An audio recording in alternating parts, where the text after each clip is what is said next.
Oh, you're still here, are you? Parky. Yeah.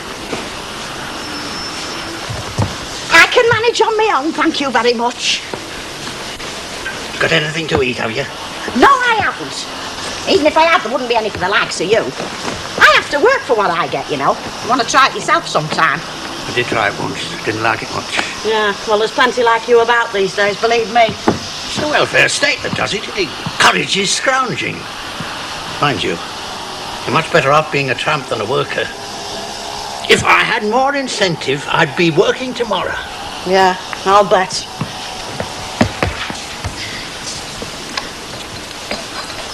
Sure you've got no more grub? I'm positive. Now, look, will you go off and haunt somebody else? There's a cafe round the corner. Yeah, well, go and bother them, then. I'm banned. No. Got fed up having the place fumigated after you did the... I had no money, so I offered to wash up. Ooh. And when did you last have a wash? The last time I washed up. Well, look, just stand a bit to one side, will you? You're turning my stomach. Are you sure you've got no more grub? Oh, now, see, there's a couple of biscuits in there. Now, buzz off, will you? Oh, they're my favourites. I'm going.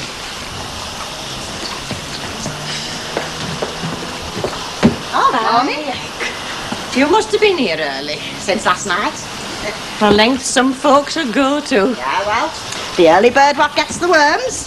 They're not somewhat as I know much about. Worms. Got your eye on something special, have you? Yeah. No prizes for guessing what. And of course we've already got our colour telly. In the lounge. Oh, yeah. Come on, Hoggy, shake a flaming leg. Your tea's going cold down here. All right, I'm coming.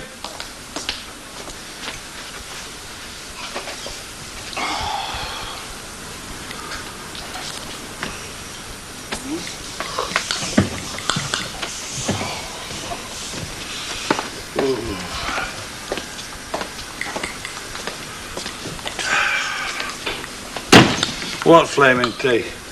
See, you're going to make yourself when you stick some hot water on the tea bag in your cup. Oh, very funny. You know my philosophy, Stanley. Always start the morning with a smile. You start the day with a thick ear if you don't shut up. Such violence. You've been watching too much television. Not only that, it's got through to you. Mind you, it's the first thing that has. I might as well tell you, I'm short-tempered in the mornings. Oh, don't worry, Hilda, love. I'll be there at dawn with your butties and your coffee. You've got to have something in your belly after the night in the cold. Hilda, I've forgotten about her. I thought you must have done. Mind you, that's not easy. Here, get that flash down to her. Get on your way. No, It's 8:30, Stan. I haven't had my breakfast. But neither is your Hilda. Well, she wouldn't want me to go out without my breakfast. You think nothing of your missus, do you? She's been out in that weather all night. She's got a sleeping bag. They're all right for the job. I'll go when I've had my breakfast. Your Hilda won't like it, Stan. If she doesn't like it, she'll just have to lump it, won't she?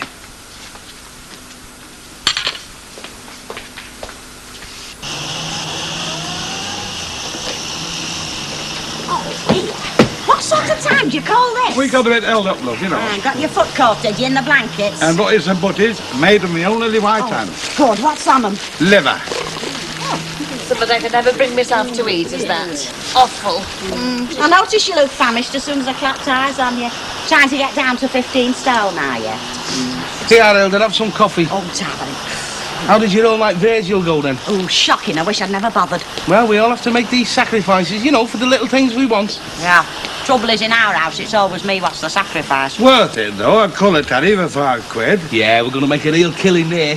Killing? We've been talking, you know. You can get a good price for it. You don't think I've been stuck out here all night just so you can sell it, do you? What are we going to do with it? We're not going to do anything with it, Stanley. I'm the one what's got pneumonia through stopping out all night. I'm the one what's paying for it. So I'm the one what'll decide what to do with it. And what are you going to do with it? Well, I'm keeping it, aren't I? Something I've always wanted is that. My own colour telly. Ooh, just think. Changing of the guard in livid colour. You can get sick of watching Her Majesty through shop windows, you know. Morning, morning. Morning, ladies. Oh, and gentlemen. Everybody happy? Oh, a bit like that this morning, is it? Well, look, let me tell you what I'm doing here. I'm from Radio Weatherfield, and this being the first morning of the sales, we thought we might do a few interviews with some of the shoppers. So if you just give me a moment to get some sort of level on this thing, and I'll be in amongst you, eh? 1, 2, 3. Say a few words for the viewers. Oh, yeah. Hello, Mum. Can you see us? Tell me Dad to get his head out the dog's bowl, cause them meaty chunks make him bilious. Thank you, Eddie Waring, eh? Right, now any minute now, and here we go. And it's Mrs. Harrison, Park Road. And what bargain do you have in mind today, Mrs. Harrison? Well, I've got my irons and little gold fluffy cushions for my lounge suite, you know. Right, well, thank you very much, Mrs. Harrison. Oh, thank you very much. Thank you. Right, well, that's it then, ladies. Thanks very much. Tune in this afternoon, eh? Hey, have you finished then? Yes, love. Well, you haven't talked to me yet. Oh, well, I'm sorry about that, love, but we can't fit everybody in, can we? No, but look, I mean, I'm a special case, aren't I? I'm first in the queue. I've been camping out in this doorway all night, you know. All night, really? Yeah. Oh, well, in that case, we're just going to have to fit in, aren't we? Honestly, some folk. They get my castor oil camped. And it's Mrs. Mrs. Ogden, Ogden, Coronation Street, Weatherfield. And I understand you've been here all night, Mrs. Ogden. Yes, that's right. Like I was just saying, it's the early bird what catches the worms. And what particular bargain do you have in mind today, Mrs. Ogden? Oh, the colour telly. That's what I want. And that's what I'm going to get, believe you me. Oh, no, hey, just a minute, you lad. Oh, no, it's not fair. Oh. Oh. Oh, flaming thing. You all right, love? Oh, yeah, perfect. I'm in my 17th heaven.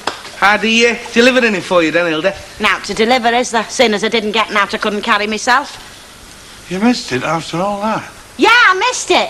And there were 5 other people at that counter before me, and 4 of them missed it and all. Flaming Nora, after all the trouble we went to. Don't you flaming Nora, you great lummock. What trouble did you go to? Except for bringing me breakfast an hour and a half after you said you would. What happened, Hilda? When we left you, you had a 5-yard start in the rest of the field. Yeah, well, got nobbled by that local radio fella, didn't I? So what did you get from the sale? Couple of vests for him. Now for myself, of course, as usual. Flaming heck, you could win the Atlantic yacht race in these pins to your mast. They're seconds, you know, Hilda. Yeah, well, so's he, isn't he? In fact, that's what we both are, isn't it? Flaming seconds. Hey, I'd watch it when you get into these, Stanley. You might never be seen again. I've just picked it up at Perkins' sale. New winter coat I wanted one for ages. Gee, it's nice. Betty, Yeah. how much? $13.99. Supposed to have been less than half price. Well, if you can believe what's on the tag, you know. Have they any more? Well, they've not got a lot left, Lovey. You see, I was a bit lucky getting this one. I don't take the size that everybody's after. Well, I reckon you've got a bargain. It's a nice colour. Hello, Hilda. Have you seen what Betty's just picked up from Perkins' Look at that. sale? Oh, yeah, I've seen them coats. They always get a lot of old stuff in special for them sales at Perkins. Hey, there's nothing old-fashioned about this coat, Hilda. Well, if you're happy with it, that's what counts, isn't it? Any road, keep you warm, won't it? That's more important than fashion. Taking no notice of it, Betty. It's only sour grapes. Let's face it, Hilda. You didn't turn your nose up at Perkins' sale, did you, when you were queuing outside all night for it to open? Oh, well, that were different. I were queuing up for something special. Well, you didn't get anything special from what I've heard. It's none of your business what I got. I heard that you got a cake stand, and when you got it outside in daylight, you found it were cracked. 2 vests, and they were seconds. Look, I didn't come in this shop to be made a mock of, you know. Shut up, she's When I only go in the teasing shop, you. I expect a bit of service and civility. Well, in future, I'll take my custom elsewhere. Sissy Battersby keeps just as good stuff as what you do, and she's not rude to her customers. Ah, but she doesn't live next door, does she? What's up with her? I think you've touched a sore spot. She was really looking forward to that colour TV, you know. What about Hartlepool? Do you fancy a score draw there, Stan? Away win that. Do you know I've never been to Hartlepool? Come to that, there's a lot of these places I've never been to. Like Colchester and Dundee. But you know when you're doing them week after week, you get a feeling that you know them. Do you know what I mean? No. Well, you know, when you're studying them, like. Well, it's educational. No, it's educational, right? I mean, take Dundee. They make cakes up there, you know. Get away. Huh? Well, they are, you see. I've learned something every day. Do you know, I always fancied Hamilton Academicals. Why? I think it was the education I missed. I always fancied myself in a gown walking across one of them quadrangles, you know. Where is Hamilton? Oh, I don't know. Somewhere up in Porridge Land. What about Arbroath? Do you fancy them for the score, do I wish you'd stop asking my advice. Why? If too many people get the draws, the payout will be low, won't it? Blimey, Stan, you're cocky, aren't you? What makes you think you've picked all the draws? I've got a feeling this week. Oh, give over. You've got a feeling every week. You got no chance because you can't pick the draws. If I can't pick 'em, why do you ask me? So I'll know what not to pick. We're getting no more stuff at that corner shop. Not till further notice. I'm having a trade embargo on that Reenie Bradshaw. Do we all many tick? No worse luck. Pity. What's up with you, Hilda? You got a face as long as a Mersey Docks and Harbour Board signpost. Betty Turpin got a smashing winter coat at Perkins's sale. Always the same, isn't it? Everybody else gets summat, never the Ogdens. Ooh, I could weep when I think about that colour telly. When I win the pools, I'll buy you a dozen colour tellies. I'd be quite happy with just the one. You'd set your heart on a coloured telly, hadn't you? Right. Coloured telly's what you want. A coloured telly you shall have. Leave it to your Uncle Eddie. I'll not be above 20 minutes. What's he up to? Same as he's always up to. Talking daft. Aye. Before I go over the evidence in this case, I should like, with your lordship's permission, to dispose of one simple point of law. There we are, Mrs. O. Never let it be said that Eddie H doesn't keep his promises. What's that? This is a breakthrough in modern technology, this is. What is it? How many times have I heard you say that you wish you could see your small screen favourites in living colour? Many a time. What's it got to do with that thing? Very good, Mrs. O. Straight to the heart of the matter as per usual. This converts your black and white telly into colour viewing right here in your own home. Yeah, well, that's where we generally do us viewing, right here in us own home. Shut up, let him show us. Look, for a mere fraction of the cost, I attach this device on the telly like so. Preventing another from Here we are. And Hey, presto! Coloured television. destroy the drug. That's never colour telly. Hey, it's blue at the top and green at the bottom. Hey, all right for football and racing, eh? They are, what did they say, Stanley? Good as gold. It's rubbish. It's just a nasty bit of plastic with a bit of colour daubed on. Daubed on? Hilda, that is put on scientific. Look, a colour telly costs 250 quid. That costs a mere fraction, couple of quid. I don't care, it's no flaming good. Yeah, but it's very reasonable for the price. All right, yeah. Oh, Luke, I don't care if it only costs 2 pence. It's no good and I'm not having it. Oh, give over, it's better than nout. Ooh, story of my life is that. Better than nout. It'll do. Yeah, well, I've had a sickener of better than nout. You can get rid of it, and yourself and all. And if you want to do me a favour, take him with you. Direct approach, an invitation to sell drugs. Sorry, love. Where is it you're going? I want to know what's happened. You work here, love? I want to know what's happened. My husband works here. Come on, over the road, up to your house. You say your husband works here, love. What's his name? Ernest Bishop. She's the wife. What happened?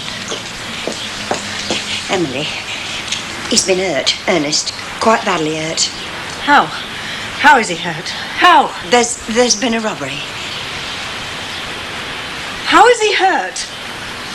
He's been shot. I must get to the hospital. You will, love, you will. There's a car ready to take her. Oh, tell very much. How did it happen? Oh, look, I told you, love, they snatched the wages. There was 2 men. There was a gun. I must go. I must go. I'll go with her if you like. Oh, can't you take her? Well, yeah, but what about shop? I don't mind. Oh, look, you've got to get back and look after Stan. What about Betty Turpin? Oh, yes, if she can. Please. I've got to go there now. How did it happen? He'll be all right, love. I'm sure he will, honest. There's a good girl. That's it. In you go. That's it. Oh, Betty, love. Thanks a lot. I mean, I know it's a lot to ask. Oh, don't be daft, love. I think she'll be all right. Ian, are you all right? Thank you, dear.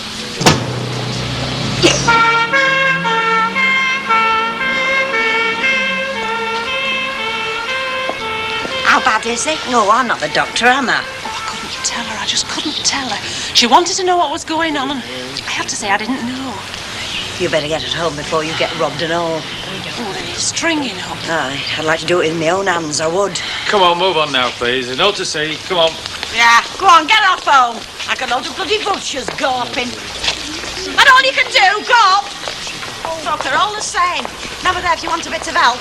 And then goes wrong and there's an accident. They're flocking around like blooming jackals. As you say. Yeah, well, I didn't say this. I can't help it. There, Mrs. Oak. You said you couldn't keep the house warm, so I've nicked you this lovely fire. Look, just sit down there, Eddie. I haven't really nicked it. I mean, it was going gas, you know. Eddie, this is a policeman. I know. Look, honest, I mean... It's not about you, Eddie. I'm not doing Stanley. But you never saw any gun. No, I just saw the blokes, you know. And you're sure there was 3 of them? Well, pretty sure, yeah. It was a Cortina, but I didn't really notice them much, you know. Would you reckon to put a face to any of them if you saw a picture? Oh, I don't know. What's happened? Well, he only seen them parked, you know. I mean, he'd no reason to take any special note, had you, Chuck? No, they were under the viaduct, you see, and I had to push my cart round them, like, you know. It might not have been them. I don't know. Well, I may want you to come with me later. Look at some pictures. Are you on the phone by any chance? No. No, if you have a phone round here, all the neighbours is in all the time using it, so we don't bother. I'll be in touch if we want you. Right. Thank you very much. Very welcome. Oh, you! Coming in here shouting about nicking stuff and we've got a policeman in the house, making a show of us all. What's happened? Ernie Bishop's been shot. You what? That's right.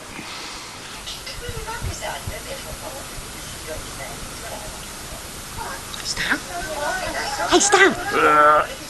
Stan! There's something going on. Something going on next door. Can't you hear? Can I hear what? Noises! Oh, put that flaming light out. I want to listen. What to? What's going on? It'll be somebody in Cludgy or making tea or something. Come on back to bed. It's the middle of the night. I can hear them girls and all. Oh, it's not right, you know, Stan. They've got no consideration. Come on back to bed.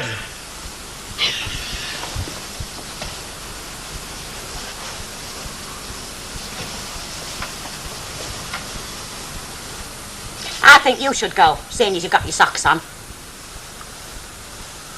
Go where? Next door to complain. Have you gone round the flipping bend? Now, there you are. What did I say? I'll bet they're doing it on purpose. Stanley!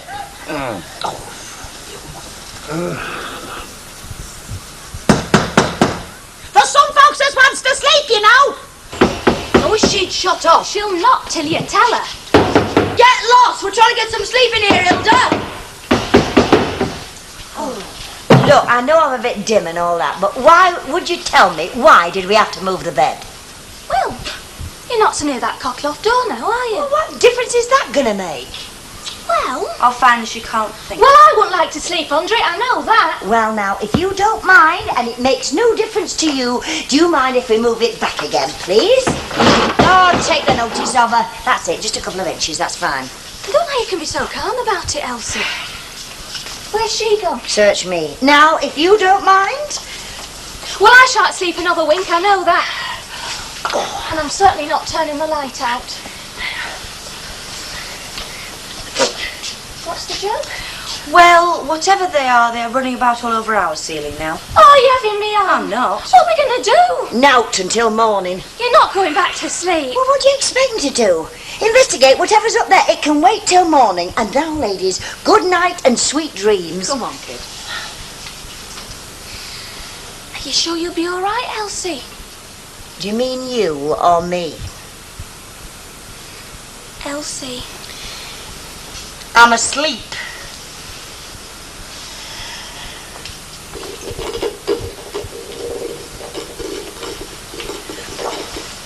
Which is it then? Hey, Dripping or jam? I said dripping half an hour ago.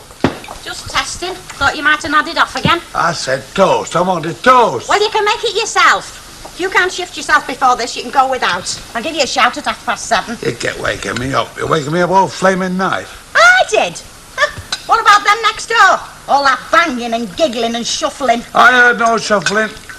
Give us some more, will you? There's none left. You know I'm thirsty for a bad night. Well, don't blame me. Blame Elsie Howard.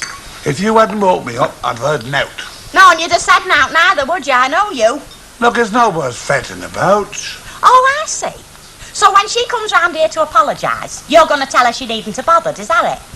Why should she come round here? Because if she doesn't, there's going to be trouble, that's why.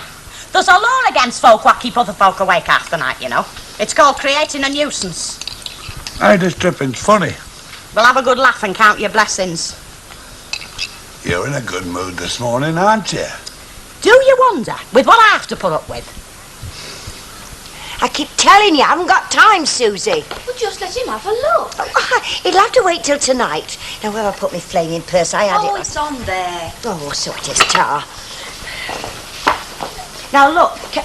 Too late, darling. I'm here. All yours, here and now. Just passing, he says he doesn't mind. Hey, what's all this then?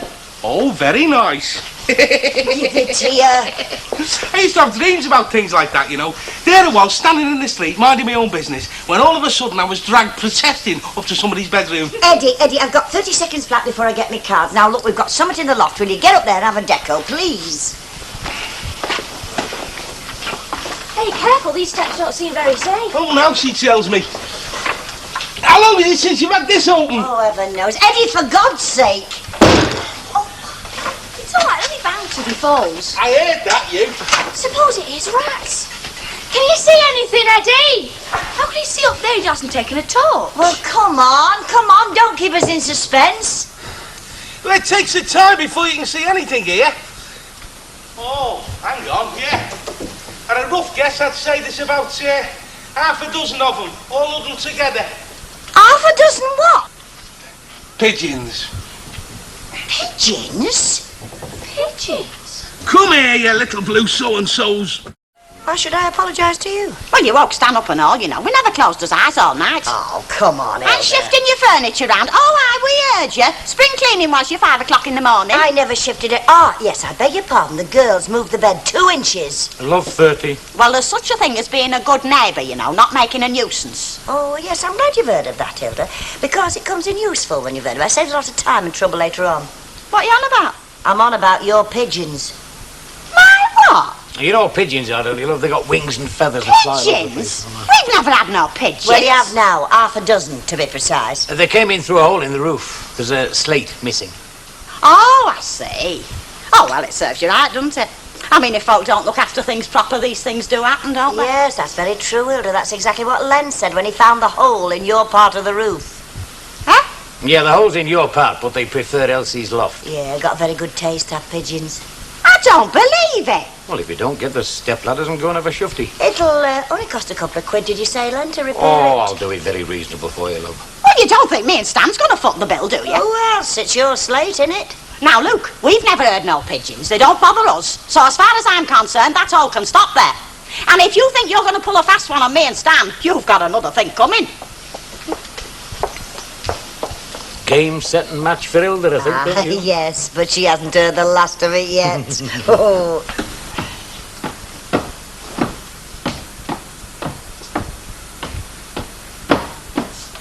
Stan?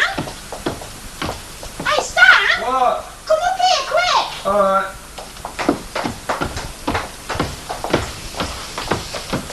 Come here. Listen to that. What is it? Well, it's not pigeons, is it? Unless they're taken to wearing clogs. What's in the loft? Oh, well, I know that cloth bed. What can it be, though? Maybe it's Elsie Howard. What, up there? Oh! Hey, that's not Elsie Tanner's leg. It's too young. Never mind about the flaming leg. Have you seen the mess it's made? I won't say it was the best moment in my life, but it's among them I shall remember with pleasure when I'm old and grey. We're proud of you, Mrs. O. We both are, aren't we, Stanley? I'm not proud of having a vandal for a missus. Stanley, what your missus did last night was a legitimate act of retaliation against unprovoked aggression, and no court in the land will say different. Shall I do you a piece of toast while I'm doing mine? I don't remember inviting you to have any toast. You didn't, but I'll forget the oversight under the circumstances. It's only an ordinary candle wick, you know, Chuck. What is? Elsie Howard's bedspread. Same as anybody might have. Tattier, in fact. I wish she hadn't done it. Oh, aye, well, you would, wouldn't you? I mean, that's typical. You let folk walk all over you and then thank them for the privilege. Well, it wasn't needed. It's only made things worse. Well, now it's happened, has it? She's not come marching in here waving a tomahawk, has she? So far, she hasn't. No, and she won't. Anyhow, don't worry, Stan. If she does, I'll protect you.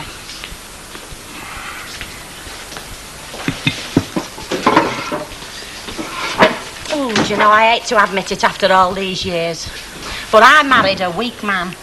No telling how far you'd have got with a strong one. I may not have the education, but I have got the character. I could have been the makings of the right man, you know. Still, you don't know who is the right man, do you, when you're a bit of a kid and you fancy you're in love? Oh, not that I don't love Stan, mind. Well, I must do to have stood him all these years, but, well, it doesn't make me blind to his faults. Do you know what you've got? You have got guts. Do you reckon? Well, you must have, to do what you did last night. I mean, what else would you call it? Balmy. That's what a lot of folk will call it, you know. They'll say I was just stirring up trouble for trouble's sake. But it wasn't like that, Eddie. I mean, you can take just so much, can't you? And then all of a sudden you've had a bellyful. You've just got to fight back. You have to make a stand sometimes in this world, don't you? Of course you have. Yeah, well, that's all I were doing, making a stand. Just letting them see they can't treat me like dirt and get away with it. Matter of pride, you see. Do you know that could have been me talking then? Of course, it won't come out looking like that, will it? It'll just come out like Hilda Ogden making a fool of herself. Again. You thumb your nose up at them. You're as good as they are any day. Do you really think so? Of course I do. Oh, see what that is, will you, Eddie? Expect it'll be an offer to have a shower unit installed or coupons for something I never buy. Oh, and if it's a bill, keep it for Stan and give it him when he comes in. It's his fault, Stan. Mr. S. Ogden, Esquire. Feels like a card. It's not his birthday, is it? Well, not unless he's taken to having a second one, like the Queen. Hey, you can't do that. Why not? That's tampering with Her Majesty's mail. Well, I shouldn't have thought that'd give you any sleepless nights. Any road, it's not stamped, so it's not been through the mail. Now to do with Her Majesty. God bless her. Flaming Emma. Who'd send him a valentine? It's not from you, is it, Hilda? Yeah, that's right. I nipped out and posted it through my own letterbox while I was stood here pouring you a cup of tea. Who's it from? Well, it's not signed, is it? They never are. Ah, that'll be somebody's idea of a joke. I mean, it won't be from a woman, will it? Not for Stan. Oh, it's from a woman, all right. Hey, take it easy, Hilda. You've got enough Barneys on your hands at the moment. Don't worry. I shan't touch one hair of his little head. It's her what can look out. Do you think you know who it's from? Oh, I know who it's from, all right. No danger. I don't know naught about this. Of course you don't, Chuck. You don't believe me, do you? Oh, I think she does believe you, Stan. Oh, no, she doesn't. She never does believe me. No, well, I don't believe you as a rule because you tell such thumping great lies. But on this occasion, I happen to know you're telling the truth. You know naught about that card or who sent it. Look, I don't get this. A woman sends me a sobby valentine worth 30p, and you don't lose a curler. Don't you mind? Well, of course I mind. I mind a lot. In fact, we're going to have a flaming great Barney about it, you and me. I wish you'd make your mind up. At the tops of our voices in full stereo sound, so them three next door won't miss a trick. Next door? What's it got to do with next door? Ah, well, now, look, just ask yourself a few simple questions. 1, how many women fancy Stanley enough to spend 30p on a daft card for him? Answer, nil. I could mention a couple to start with. Who, for instance? Well, I'd shut up while you're in front, Stan. Oh, well, it's only a joke, love. You know. Yeah. Well, 2, that card was sent today, not tomorrow. So, strictly speaking, it's not a Valentine Day card at all. So, what is it? Well, it's a tactic, isn't it? Hey. Now, you've heard of psychological warfare, haven't you? It's what they use to destroy the enemy's morals, like Lord Auror tried to do in the war. So, 3, who are we at this present moment in time at war with? And I mean me and him, not the flaming country. Oh, I get it. Hilda, you're brilliant. Yeah. Now, them 3 have tried to stir it for us. Right, we'll give them their money's worth. Are you ready, Stan? Well, what do I do? Well, yell at me. Hey? Oh, come on, we've had enough practice these last 30 years to have to write your script. You're not usually stuck for insults to throw at me. You want me to insult you? Yeah, you can call me all you like. Now, come on. And don't forget, volume up full blast. It's going to be better than a Muppet Show, this. Right, 1, 2, 3. If you don't shut that mouth, I'll shut it for you. Permanently. yak, yak, yak, morning, noon and night. You could have been vaccinated with a gramophone needle for all I care. Great! What do you think's going to happen? Well, by the time they've worn each other out, they'll have not the strength to stand trust as well, so we'll go round there, say it's their responsibility to pay for the damage. Now, he'll not back her up on account of the 2 black eyes she's given him, and she'll be that tired and worn out she'll pay off without a murmur. Hey, you two! While you two have been stood in here like a pair of flaming bookends, Cinderella's been out in the backyard freezing to death hanging out the washing. Oh, you don't need to ask. I did ask, at least twice. What the heck's going on next door? Mr. and Mrs. Ogden, Esquire, having a love and cuddle like they do. And if you don't stop it, I'll get 2 women to send me valentines, and I'll go and thank them personally. So put that in your pipe and smoke it. All right, Stanley, don't overdo it. I think you're doing brilliant, Stan. Nobody asked your opinion, so shut up. Shall I go on? No, that'll do. Now, you can both go upstairs and fetch me the bedroom carpet down. Bedroom carpet? What for? Because it's full of muck and plaster and pigeon feathers, and I want it cleaning. Well, you can run the vacuum over it. No, I want it cleaning proper. What it needs is a good beating outside in the fresh air. Well, go on. Or are you too worn out with me nagging? Well, you told me to do the yelling and shouting. You did, Hilda. Yeah, didn't expect him to enjoy it so much, though. The carpet.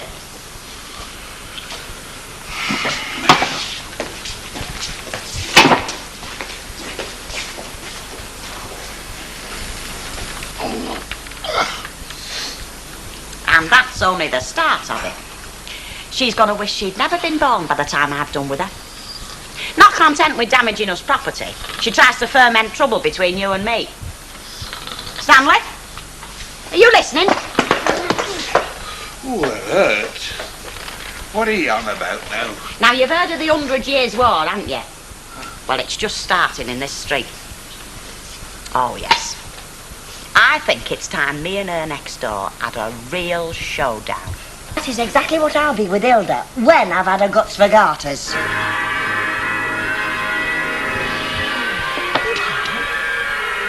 Oh, no! Oh, no!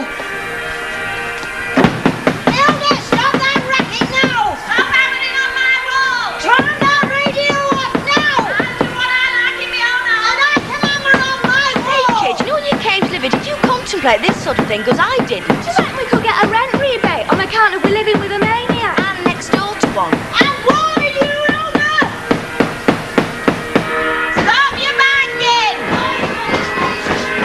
No, I won't turn it What's off. going on here? Stanley!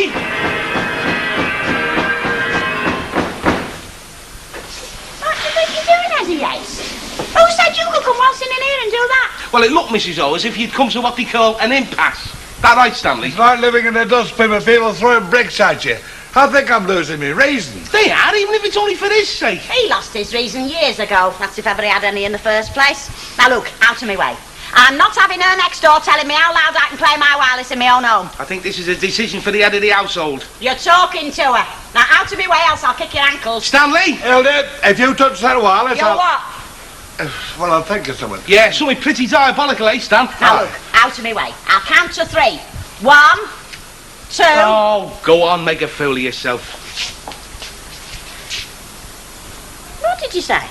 I said, go on, switch it on if you want to carry on making a fool of yourself. Well, how do you reckon I'm doing that? By playing a game, Elsie Howard's. Why not be dignified? Stand aloof. Let her do all the ranting and raving, you keep your cool. I mean, turn the other cheek if necessary. Then she'll be covered with confusion. She'll find she's beating out at thin air. Turn the other cheek, eh? Yeah. That right, Stan? Well, give it a try, love. It's worth a try. No, it's not, you know. What? Because I've been turning the other cheek all my life. And you know what happens when you turn the other cheek, don't you? You get 2 black eyes instead of 1. No, when other folks start turning the other cheek a bit more, I'll do the same. That is a very unchristian point of view, that, Hilda. Don't you talk to me about Christianity, Eddie Yates. Christians don't spend their lives wondering how they can con folk. Or wondering how they can get out to working for a living. Or go about dressed up to the nines like a flaming walking man-trap. No, you have to look after number 1 in this world. And that's just what I intend to do, especially where May West next door's concerned.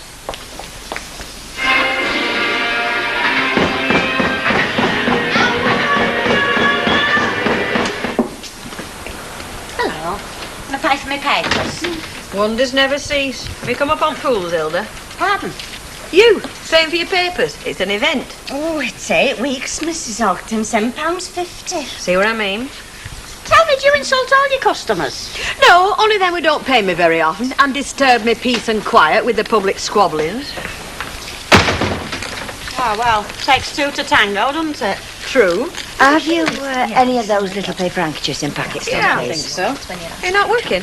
No, I took the morning off. I've just come back from the doctor's. No, it's serious. No, I caught a bit of chill over a week ago, and I think it's gone to my stomach or something. Oh, there's no worse in this weather than feeling under par, is there? I can think of one thing a lot worse. You referring to me, Mrs. Howard? I wasn't even speaking to you, Hilda. I've chucked all that bread back where it belongs, you know. And I've chucked it all back again. Hilda, don't you go bursting a gut in here. We'll just mop that floor. Blaming woman, I'll swing for her yet. Do you think it's all worth it, Mrs. Ogden? What? Well, all this aggravation, all this rowing. She enjoys every minute of it, don't you, Hilda? To her, it's like getting the kiss of life from a brandy drinker. Look, I'll tell you something, Mrs. Fairclough. You and Elsie Howard have got a lot more in common than just your husband. Hilda? Like I was saying, don't you think we'd better try and live in peace and harmony with your neighbours? Well, I do. It's not me what causes all the trouble. Oh, you don't know what it's been like living next door to that woman all these years. In purgatory. Fellas. Yanks. My Stan nearly got murdered by one of their Yanks, you know. Did he? Who didn't know that? Oh, yes. Having her for a neighbour's ruined the quality of life for me and Stan.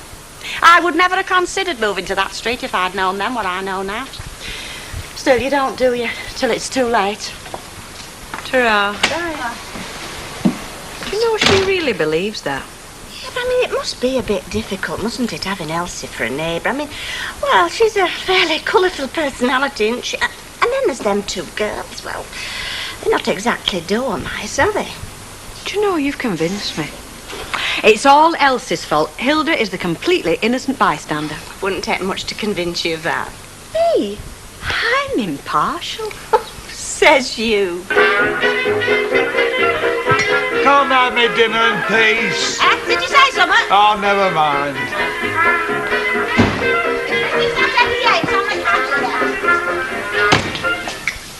All right, where is she? Did you do that? Did you just switch that wireless off? Well, he didn't switch himself off, Hilda.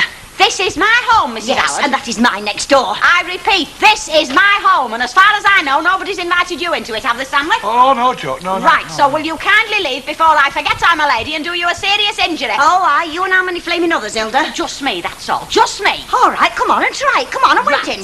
Hang on. Oh, pack it in the pair of you, will you? Come on, Hilda, I'm waiting. Elsie. Look, it's nothing to do with you, Len. Nothing to do... Nobody invited you in here, I either. told you, nothing to do with you, and I'm still waiting, Hilda. This is my house, and I'm having my dinner. And I'll have it in peace and quiet without two flaming winds shouting round my head. Well said, Stanley. Yes. She just marched in here and turned that wireless off without so much as a by your leave. A good job, too. Here, here. Oh, I see. You're against me and all, are you? My own husband. I'm not against you on things, all this argy-bargy. And no man would in his own house. I think you behave like a model of patience, Look, Stanley. this is not funny, Len, and there'd be no argy-bargy if you'd stop playing your flaming radio Look, so see, loud. I've chucked all her rubbish over in my backyard. I was talking, you've all but ruined the flaming blouse with your black muck from your carpet. Well, what's one blouse to you? You got more blouses than a discount warehouse, and we all know why, don't we? Not that it seems to be doing you much good these days. Hilda! Listen to what? Turn it up. Look, why don't you just take this to arbitration? Arbitration? This is not Grunwick, Len. That's a damn sight more serious. I'm talking about just sitting round a table to find out who was the cause of it. She was. Oh, will you shut up, for heaven's sake? Why don't you just sit down over a cup of tea and then you'll find it was just a storm in a teacup. That's a good idea. And you sit between them. You know, act as referee. Me? Yeah. Yeah, why not? Since you suddenly seem to fancy yourself as a Jack Jones.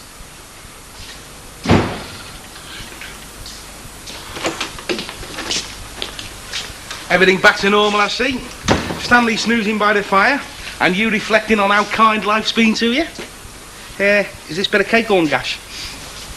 Ta. Oh, it's lovely, darling. There. Do you make it yourself? It's just like my mum used to make. I think I'm being had for a mug. Don't start that again. Pardon? Did you speak then, Stanley? Do you know I didn't see his lips move? I mean, Len Fairclough's the last person to negotiate between me and Elsie Howard. He's bound to take her side. She's been his doxy since the year dot. Well, top Hilda. There he goes again. Call it a day, he says. Start afresh. Well, she would agree to that, wouldn't she? She's not the grieving party, I am. Hey, Hilda. Do you know you two have been so close together for so long, you can talk to each other even when one of you's asleep? Truly amazing. Belt up, Yates. Shut up, Petty. Sorry. I still say I'm being had for a mug.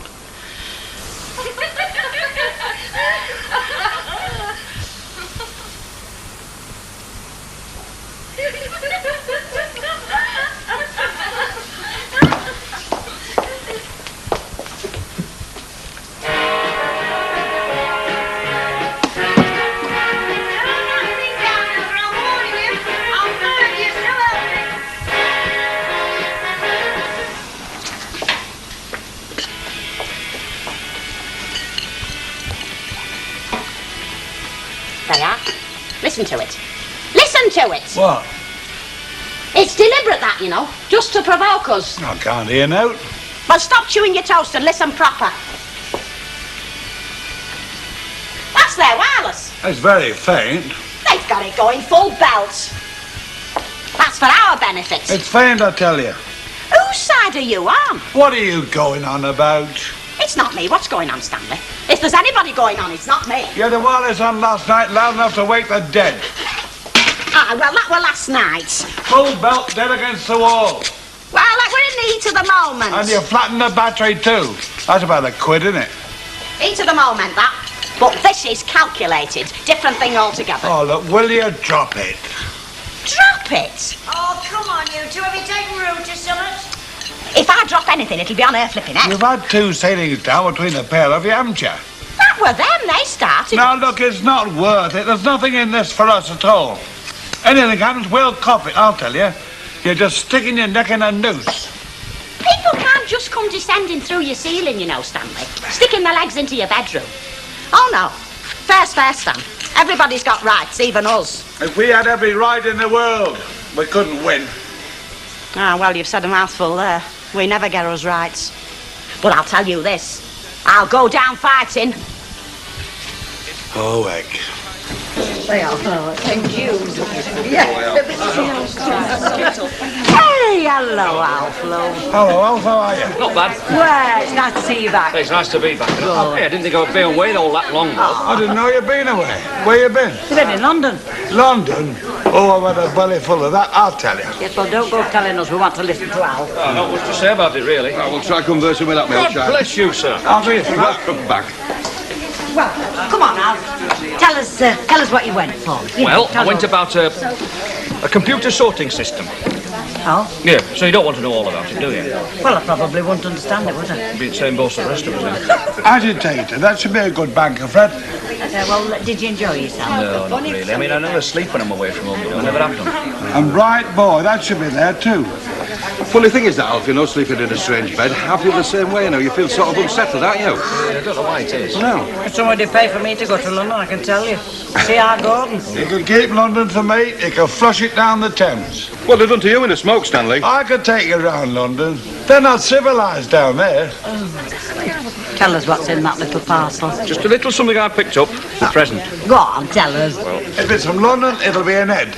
They stick heads on sticks down there, like Henry VIII did, you know. I can guess who it's for anyway. It'll be a shrunken head. Hey, is there anywhere you'd like to go, Stanley? Anywhere like the further the better? Yeah, we can have a whip round. Right, you're the one what says drop it. You're going to drop that and all? 20 quid. Well, that's what it's going to be. That's what it's going to be? Is that all you've got to say? Titchy little hole in the ceiling, 20 quid, that's the estimate. Just add it off then, fair club. If you hadn't gone poking through theirs... That were them, her and her flaming lodger. So if there's any 20 quids to be paid, they can pay it. You can just take that round to her. What do you mean? Exactly what I said. Me? Yes, you big lump. And you can tell her ladyship that either she pays it, or by heck, the war hasn't started yet. There's too many sponges, I'll tell you. If I had the money, I'd go.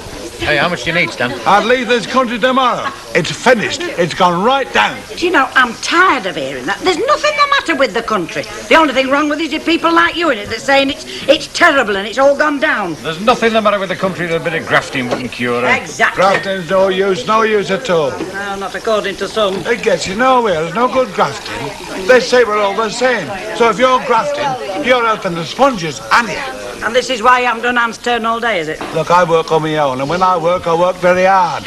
I've seen you. I've seen that ladder shaking underneath him. Shaking with amazement every time it goes up. I've got to work. I'm self-employed. I can't go on the sick, can I? Oh, Stan. Anybody can see he's not well, you know. I mean, you haven't got the strength to push that cart, have you? Oh, go on, go on. Well, you haven't pushed it the length of the street today, have you? I can't push it nowhere, can I? And you say nobody'll graft? I'll be halfway down Florence Street now, but I can't push it because the wheel's coming off. Well, why don't you fix it? I can't fix it, the bracket's gone. What kind of a bracket's that, Stan? Well, holds it on, you know. Well, they usually do, don't they? But what size is it? How big is it? Well, it's about like that on the angle, you know. Oh, I'll probably fix you up with something for that. What's that going to cost me? Oh, flipping heck, you're the right one, you, aren't you?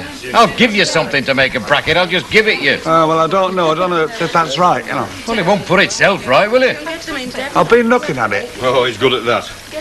What he wants is all drilling in the axle and put the bracket underneath and put the watch it through, you know. I know what to do. Why don't you do it then? It's knowing what to do is one thing. It's getting a tackle to do it's another, isn't it? What do you need, Stan? You only need a drill to drill a hole, don't you? Well, it cost me 20 quid, won't it?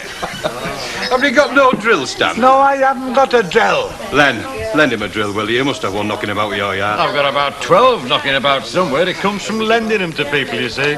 Sorry, Stanley. Getting a tackle, that's the problem. All right. Look, against my better judgment, I'll lend you one of mine. Oh, well, Stan, I said I'd lend you one. It's only an old one, but I don't normally lend my gear to folks. Well, I don't like borrowing other people's But in this case, I'm prepared to make an exception. I'll go through the back and get it, Stanley. I did my best. Sorry, Stanley.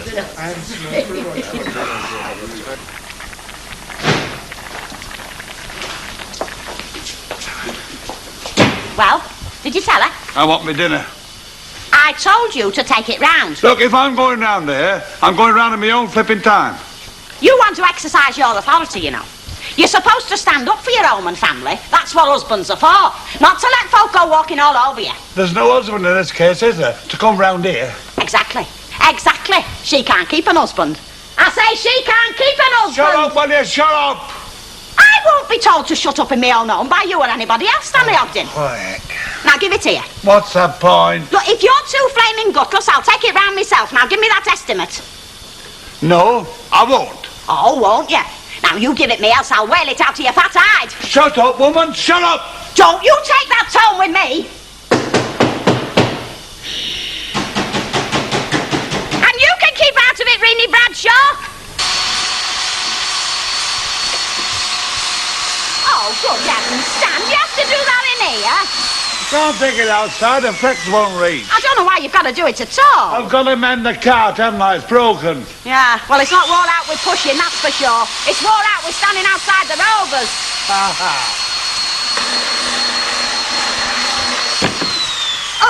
Oh, I see. It's not the sewing machine. And what do you think you're doing? I've come to tell you can just put that thing away. I've told you before, you can't just come walking into people's houses, you know. Out!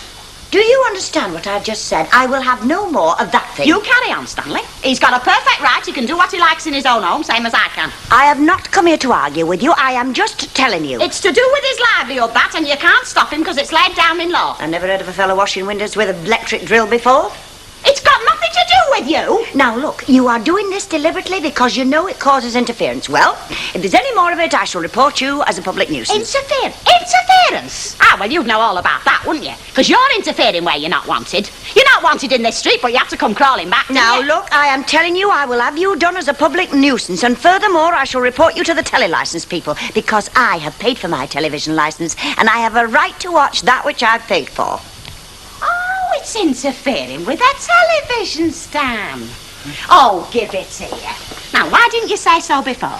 You just tell me what programmes you want to watch and I'll do my best to keep you happy. Although, mind you, I have got a lot of holes to drill. Look, I am telling you all I am going You'd to be tell surprised the holes I've got to drill in this house. Right, what people say about you, you start raving mad. Very useful device, this, Stanley. I'm glad you got it. I'm having nothing to do with it. You know what you are? You are mad. Start raving bonkers mad. Oh! Mad, am I? Well, we'll see who ends up flipping mad. Now, I can think of a lot of good reasons for you and me getting wed. Well, there isn't there? I mean... Thank you to take this out when you're insult out of my house. You can't go slanging me, Elsie Howard, or Tanner, or whatever you call yourself. You probably don't know what your name is. Can't find a fella who'll give you one what sticks. You know what's wrong with you, don't you? You're sick. And you know why you're sick? Because you're rubbish and you know it. Oh, is that right? Rubbish. Well, at least rubbish is a cut above scum. Always have and always will be. You know it and you don't like it, do you? Rubbish, am I? Oh, we'll see about blooming rubbish. Well, if they're quite finished, what I was saying was this.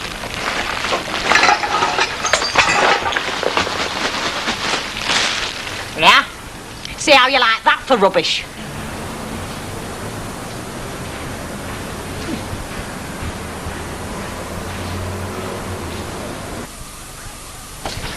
Blimey! Elsie, come here a minute, will you? Now what? Someone's tipped our dustbin over. It's full. Oh, but I know someone's what isn't. Right. Hey up. Oh, I wouldn't miss this for the world. Wait for us, Elsie.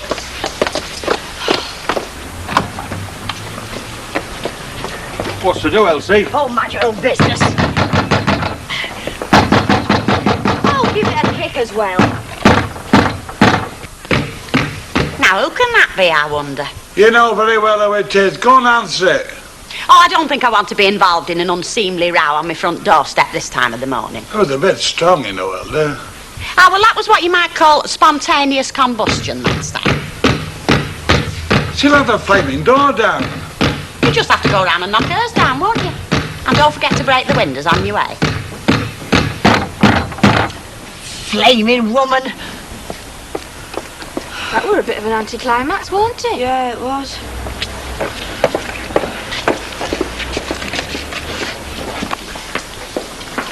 I know. I'll put this through a letterbox. Oh, no, you will not, you know. Why not? It's a very good idea. Because I say so. Just because we've got one lunatic in the neighbourhood doesn't mean to say we've all got to drag ourselves down to her level. I'll say what I have to say to that hard-faced bitch in court. I'll look forward to it. And it takes one to know one. Look, I told you to get on with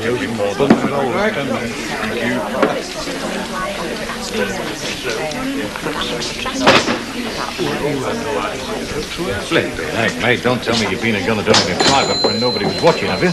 You what? Got married. I mean, you're not entitled to look as miserable as that until afterwards, you know that. No. You haven't had a row, you two, have you? No? Well, what have you got a face like a fiddle for? I mean, what's happening? Nothing. Nothing? That's what I said. Nothing. That includes the wedding. You don't mean to say she's turned you down? She hasn't. I thought it was all over by the bands. What's been going on? You tell me. I'll tell you something for now, mate. I have a flipping clue. You know, if I lived to be a million, I'd never know. I'd never understand what goes on in their heads. Who's it? Women's. You know what you are, don't you? You're a male chauvinistic pig like the rest of the fellas that live round here. I'm not, you know. I'm just a poor, puzzled male. Hello, darling. Oh, thank you. I've lost somebody, lovey. Has Ray been in at all? I've not seen him. Well, I'll have a quick tomato juice while I'm here. Right. One tomato juice. Tracy with the daddy, is she? No, she's with Emily, actually. Oh, they seem to be seeing a lot of each other these days. 15p, don't they? Yeah. I was only talking to Emily yesterday, and she was talking about your little Tracy all the time. You'd sworn that it was her own child she was on about. Yeah, she's got very attached to her recently, especially since Ernie died. That seems to be bothering you, does it? Oh, no, of course not. Oh, well. I don't know how to put it into words, really, especially not with somebody as nice and, well, as nice as Emily. I I mean, she's always been fond of Tracy, but, well, since... I don't know, she just seems to become even more so. Do you know what I mean? You think she's sort of taken over your own child? Yeah, that's it. I just don't know what to do about it. Yeah, well, Matt, I suggest, love, that you don't do anything about it. I mean, let me tell you something. For months after my Cyril died, you know, it was as if I was living in a tunnel. Oh, a very long tunnel with no ending. Well, you come out of it eventually, you know. You do, don't you? Well, Emily's in that tunnel now, and well, perhaps your little Tracy's helping her to find a way out, lovey. Hey, you didn't really leave that rubbish into Elsie's yard, did you? Ask no questions, you'll be told no lies. I don't know anybody could do such a thing. It's doing things like that that gives streets like this a bad name. I'd do it all over again if I had to. Yes, I don't doubt it, love. I mean, if it's in your nature to chuck muck, I suppose that's what you will do. We had right on our side, you know. Oh, shut up, will you? I'm sick of this argy-bargy. It's been going on for flipping weeks. But we was the injured party, Stan. It's not only your party that's going to get injured. It's your pocket as well, innit? What do you mean, pocket? Well, she's taking you to court, isn't she? Madam Howard. When did you hear that? No, somebody mentioned it. Oh, well, so what? It's going to cost you, innit? Because if she gets a lawyer, you're going to have a lawyer, aren't you? And if she wins the case, will you get into it even deeper? Because you're going to have to pay her costs as well as your own. Happy now, are you? Sit down a minute, Al. Well, what exactly is it about, Hilda? I'm supposed to be going to work, you know. Yeah, well, I'm sorry to take up your valuable time, but you councillors are paid to give us citizens valuable advice, aren't you? Well, all we're paid for is loss of time and earnings. Oh, yeah, well, if you say so. Anyway, I'm not the councillor for this ward, you know. It's Len Fairclough you ought to be talking to. Ah, yeah, except that in this case he's what you might call biased, isn't he? On account of him being an interested party, like. Friend of the accused. Hilda, what exactly do you want? A bit of inside information. What about? What about this court I'm being had up in by Jezebel next door? Oh, I see. Well, from what I can make out about how you lot are going on about it, I think it's a case for the Small Claims Arbitration Court. Oh, yeah. And what's that when it's at home? Well, it's like it says. It's a court that's set up to deal with small disputes. You know, the sort of thing that the big courts haven't time to deal with. I see. And what's this court going to cost me? Because that's what it comes down to in the end, isn't it? Costing you. All it'll cost you is £1. £1? That's all. But what about my solicitor's fees? Oh, no, that quid covers everything, including legal advice. Hey, it's a bit of all right, that, isn't it? Aye. Mind you, you're lucky you live around here. Manchester's the only place outside London that's got one of these courts. Still, it's going to help a lot of people who can't afford hefty legal fees, you know. Yeah. Oh, it's a wonderful country we live in when you think about it, isn't it? Probably the best in the world, Hilda. If only we had the brains to realise that and stop trying to ruin everything. Yeah. Anyway, if that's all, I'll get off. Oh, yeah, that's smashing. Right, thanks. I'll see you. Oh, and by the way, best of luck with her next door. You could do worse than get your feet under that table, you know. Regular little gold mine is that shop. Now, Oh, I should have mentioned, yes. You can put in a counterclaim, you know. Anyway.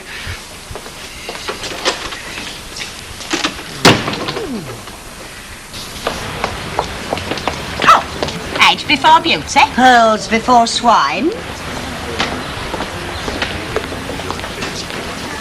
Well, it's the last of the dustbin men and his worst half. It's getting so they'll let anybody in here. They must do without you lot in.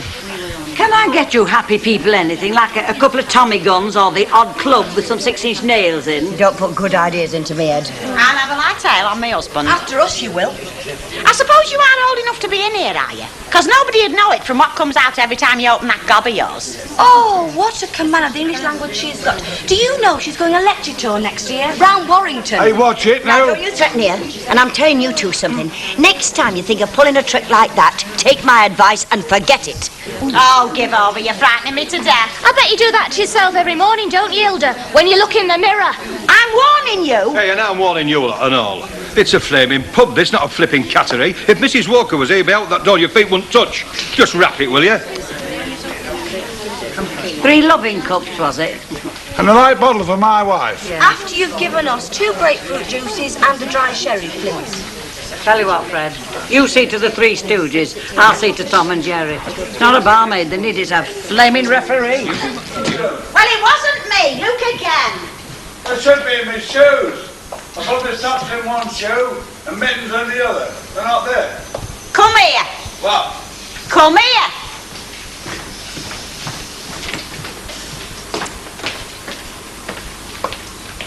they don't bite you. How'd they get there? Well, they walk, didn't they? If they spend half their life in your flipping shoes, I'm not surprised. Now get them off my table. Well, who put them there? Well, you did, you big lump.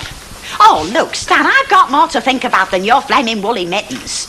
You do know where I'm going today? Of course I do. I mean, has it dawned on you yet that first thing after dinner, I've got to be down at that arbitration place arguing the toss with her next door? I said yes. And does it enter your thick head that what I need today is a bit of help, not flipping hindrance? Well, I'll do anything. What do you want me to do? Right, go back to bed, get out of my sight. Oh. Don't you think you should take your curlers out? Just a thought, you know. And don't you think you'd sort of smarten up a bit, you know? Do you think? You mean... Hey, you might just have something there, Stan. I suppose even you're entitled to one bright idea every Preston Guild. Yeah. That's what they say, isn't it? To them what hath shall be given. So you have to look like one of them what hath. Well done, Stanley. You can side that table. Ta. Large scotch in there, please, and you having another? Oh, no, thanks. I've got to keep my head clear for this afternoon. What's all that? I knew it. I told you that half an hour since. I've got to go to this small claims arbitration thingamy-bob for me epic battle with Hilda Ogden. Oh, yeah, in Manchester. Well, good luck. Yeah. I'll go and settle the girls down first, though. Yeah, and tell young Steve to keep an eye on the factory floor, will you? By the time he got used to active service. God help him. Yeah, you're right there. Fancy a game of dancing?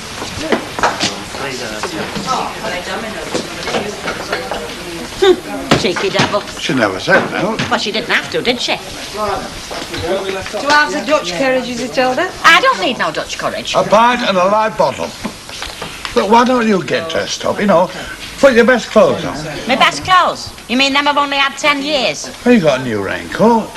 Oh, I'd look a right one, wouldn't I, going down to the court in my raincoat and naught else? And for your information, Stanley, this raincoat's over a year old. Only trying to help. Yeah, well, just shut up, Chuck. You've had this year's idea. Don't push your luck. Why don't you borrow something? What do you think I'm here for? We'll try another one, shall we? Yeah, that's him again, thanks. Hello. Hello, Hilda. Nice to see you. Oh, thank you very much. I was just wondering if I could presume on your generosity again. Is there any chance of borrowing your black coat? You know, the one with the fur collar, just for the afternoon.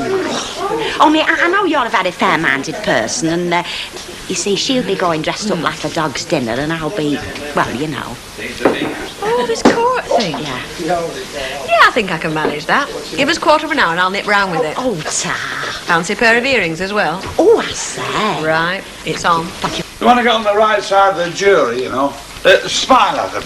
Look, Stan, I know you've had plenty of experience, but it's not one of them sort of courts. I'm not a criminal, you know, just an ordinary human being trying to stand up for my rights. I will smile at whoever's there, like, you know. Well, I'm not going to kick him on the shins, am I? No. Hey, go and fetch us my purple coat. Thought you were going to borrow something. Yeah, so did I, but she's not here, is she? Get us my purple coat. Oh, and that square tin I keep in my top drawer with my brooches in. Might have to cover a few moth holes up. Aye, all right.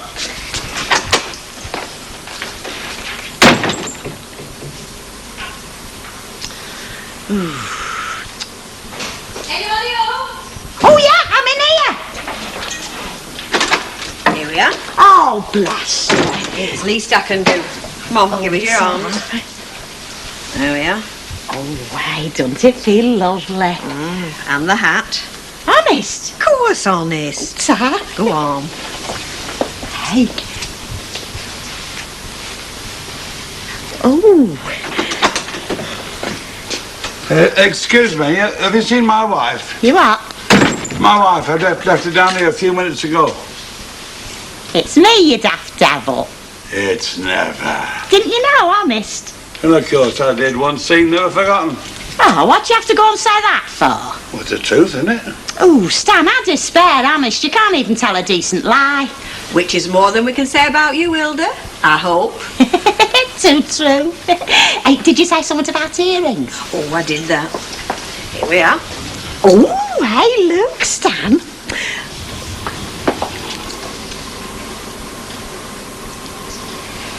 Oh, ooh.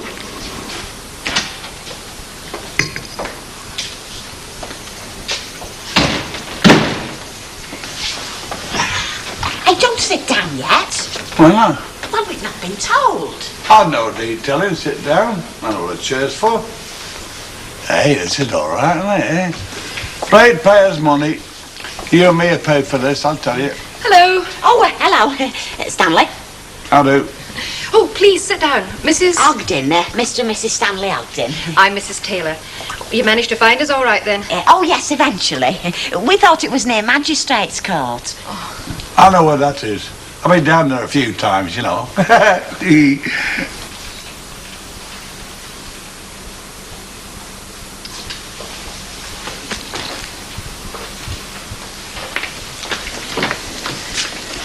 Would you sit there, Mrs. Howard?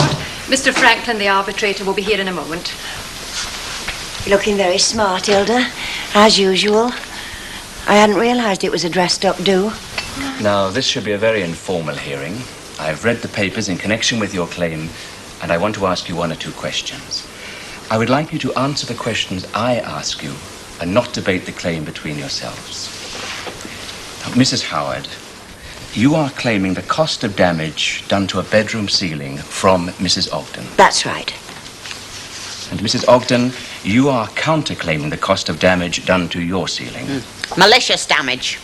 Please, just answer the questions. It will save us a lot of time. Are you counterclaiming for the cost of damage done to your ceiling? Yes, I am. And all this trouble between you, which resulted in the damage to your property, started with the discovery of pigeons in your loft. Which got in through her roof. It was your side of the roof that was in, and I got witnesses, Chuck? That's why I'm here, you know. You heard the sound of pigeons in your loft, and you went up to investigate. Well, not me, actually. No, it was Councillor Fairclough. He went up to see what it was all about and then discovered the hole in her side. Councillor Fairclough now, is it? Please, Mrs. Ogden, you mustn't interrupt. Shut up, let him finish. Mrs. Howard? Well, when we realised the pigeons were coming from her side, we asked her if she'd stop up the hole, and she refused. And it was then that Susie, Miss Birchall, one of the young ladies that lodges with me, went up to see if she could shoo the birds out, as it were. And it was then that the accident happened and her foot went through her ceiling. Accident, my eye. What was she doing in our part of the roof, any road? Tell his worship that, then. Mrs. Ogden, I am asking the questions. And that, presumably, was the start of the animosity that has since developed between you. Yes, it was. Oh, she wouldn't pay for the flaming thing, would Why she? the heck should I? The Venus pigeons hadn't come in your side of the roof, the accident never would have happened, would it? It wasn't pigeons what shoved their feet through my ceiling, was it? Look, the hole in her ceiling was an accident. The hole in mine wasn't. It's as simple as that. So you keep telling me, Mrs. Howard, but in this case, it's irrelevant. How can it be irrelevant? You don't go shoving brooms through people's ceilings just because you feel like it, just like that. Mrs. Howard, this hearing is only concerned with the claim for damages. How much damage has been done to your property and Mrs. Ogden's? Who caused it, so who shall pay for it? Now, please continue, Mrs. Ogden. Well, my husband Stanley here went round to try and reason with Mrs. Howard to see if you could get her to pay for a ceiling to be mended. Oh, he's very cool in a situation like that, is Stanley, you know. Well, being self-employed, you see, he knows how to conduct himself, you know, coming into contact with people from all walks of life. But she just gave him a mouthful, didn't she? You bet I did. Now, at this stage, your ceiling had been damaged, but Mrs. Howard's was still intact. You bet it was. And then she goes and pokes her broom handle right through it just to get back at me. Look, if the hole in my ceiling were an accident, then so would the hole in hers. Mrs. Ogden, the intention doesn't matter. Now, as far as I can see, neither of you is denying you did damage to the other's ceiling. Though in Mrs. Howard's case, it was actually her lodger.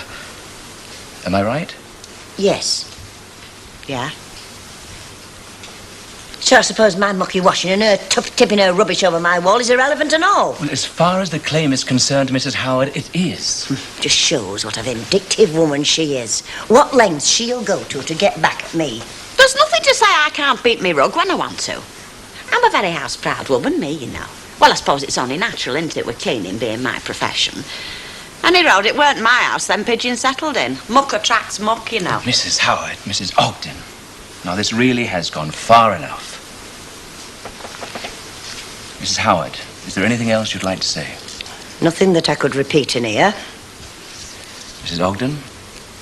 Only that I do have another neighbour the other side and all, and I never have a scrap of trouble with her. Well, she knows how to behave. She's going to marry a councillor, so you can tell. She hasn't got through more husbands than hot dinners. That's enough, Mrs. Ogden. I mean it. Now, I've heard all that I need to hear to enable me to come to a decision. Now, I see from the report the root cause of the problem, the pigeons getting into the loft space, no longer exists, as the hole they used has now been repaired. That's right. The costs you are both claiming are for the repair of your ceilings, each of which the other damaged. Now, as the estimates for doing the work are identical, my decision is that you should both pay for your own repairs. Which is what I wanted to settle for in the first place. You will receive a copy of the award by recorded delivery, Mrs. Howard. But as there's no money to be paid in, you need take no further action. Thank you. Cheerio. Same goes for you, Mrs. Ogden. You haven't been listening to a single word I've been saying, have you? It was her and her mates what started it. We was just the innocent victims, weren't we, Stan? Come on, there's no good arguing. Ah, heck. They call it flaming justice.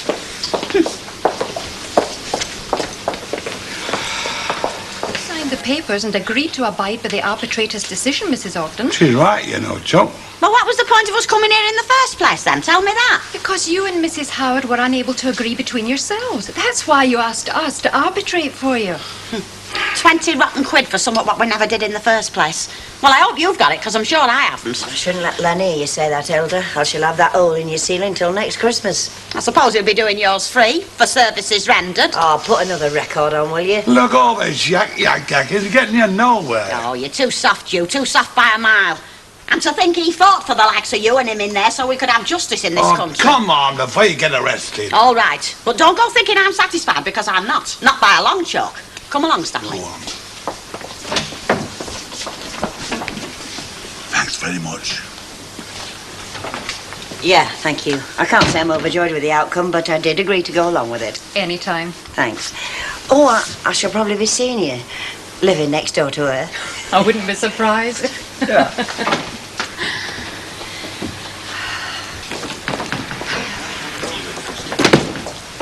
Come on, man. Put us out of his misery. Well, we lost, didn't we? I mean, what can you expect with a fella like that? Wasn't even dressed proper, you know. No wig, nout. I mean, you do expect a bit of decoration when you go in a court, don't you? You've got to pay Elsie's damage, have you? Oh, no, she's paying her own, same as we are. How big do you reckon you lost? Well, we was victimised, wasn't we? Same as always. Well, I mean, why don't you pay half each, Hilda? It seems fair enough to me, love. Well, she's got 3 pay packets going into that house, hasn't she? I mean, she doesn't have to scrimp and save every time she wants a new pair of tights. I can't see your stand scrimping and saving to buy his pints. Oh, I might have known whose side you'd be on. I'm on nobody's side. You're both as bad as one another. When it comes to the Ogdens, you'll take sides. It's you and us. Always has been and always will be. Give us a couple of light bottles to take out. Yeah. Well, at least I've got a nice quiet evening in front of the telly to look forward to. You're not going then? Going where? To Alf and Reena's engagement party.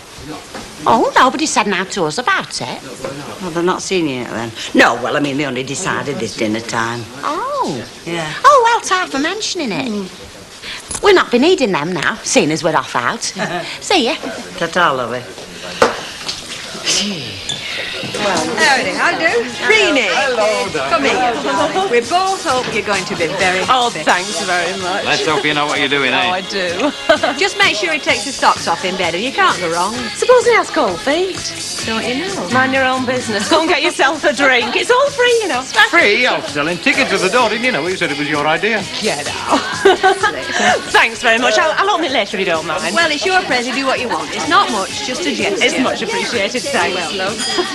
Outdoor. Hey, are we going to have enough glasses? Stop worrying and enjoy yourself. Honey Walker's had tremendous something we can't stop. Honestly, I don't know what's wrong with the big one. Posy get worried about something. Get the word, didn't he? Yeah.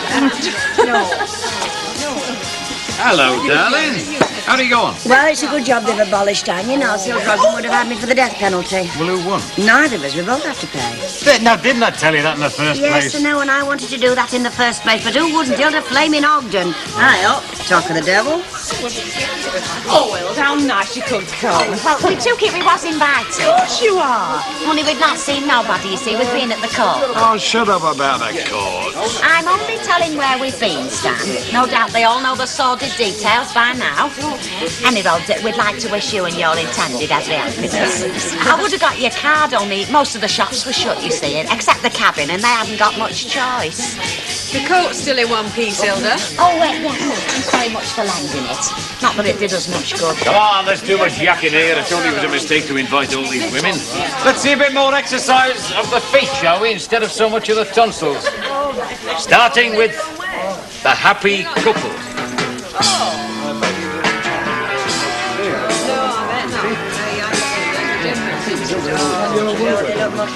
You all right? You're very quiet. Oh, yeah, I was just thinking. Reminds me a bit of when we got engaged. Ah, well, things have changed, you know. There was a war on. One thing hadn't changed, though. What? You managed to make a pig of yourself then, and all. Last one. Hey, young Langton, will you put your name to that? Well, what is it? It's a petition for bringing back capital punishment for murders, like them what killed Ernie. I'll sign that, all right. And when we've got enough names, we're going to take it to local MP and we'll let him take it from there. Do you know, if they had hanging and they couldn't find nobody to pull the lever on them two swines, I'd volunteer for the job myself. Here you are, mate. I've already signed it. Here, I'll sign it. And I'll sign for Stan and all, shall I? Because I know he agrees with me on this. Look, you can't sign a petition for somebody else. Of course you can when it's your husband, if you've got an husband. It doesn't matter who it is. Is this some sort of dispute, ladies? Look, it's right, isn't it, Mrs. Walker? You can sign something like a petition for your husband. It's what they call doing it by proxy. I've no idea, Mrs. Ogden. And what petition is this? I brought it in, Mrs. Walker. It's for bringing back hanging. There's a lot of feeling round here, you know. I see. Well, I think you might have had the courtesy to ask my permission before pestering my customers. Who's pestering? Well, if you feel like that, righto, can I take this petition round? I suppose so. I take it comes from Mr. Birkinshaw, Mr. Birkinshaw of Maudsley Street. Yeah, well, it was his idea, I believe, yes. I thought so. Over the years, he has launched at least half a dozen petitions of various causes, one and another. One, I remember, was for banning dogs from the streets, and another for closing public houses on bank holidays. There's a lot of sense to that one, though. There certainly is. You'll sign it, Elsie, won't you? I don't think so, love. No, I don't think so.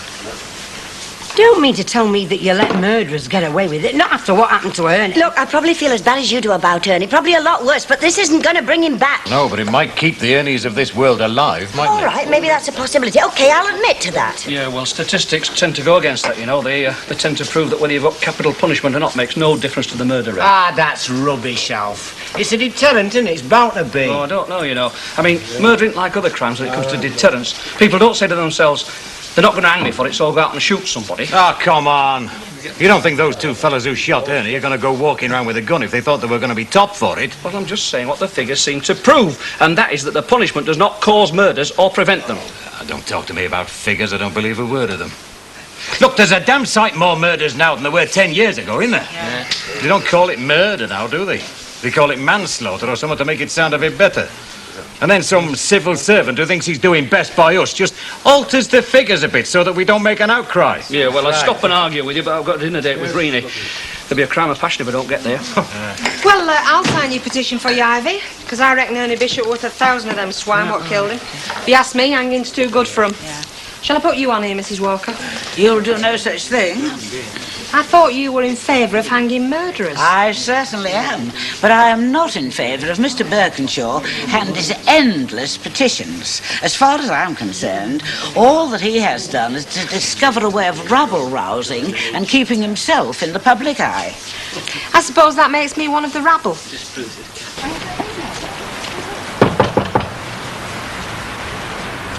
Oh, hello. Hey, if you're looking for Emily Bishop, she'll be at work, love. The hospital, you know. Mind you, she generally comes home for her dinner, so she shouldn't be long. Oh, right. So? Don't mention it. Another one, then.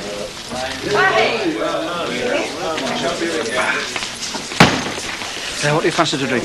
Martini, love, please. Pint of bitter and a martini. Hiya. Hi, Ella. Reenie's got something to tell you all. I'm not telling her. Go on. No, it was your idea. You tell her. Hey, come on, what's all this then?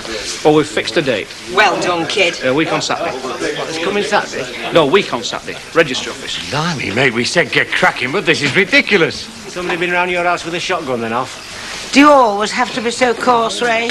Yes.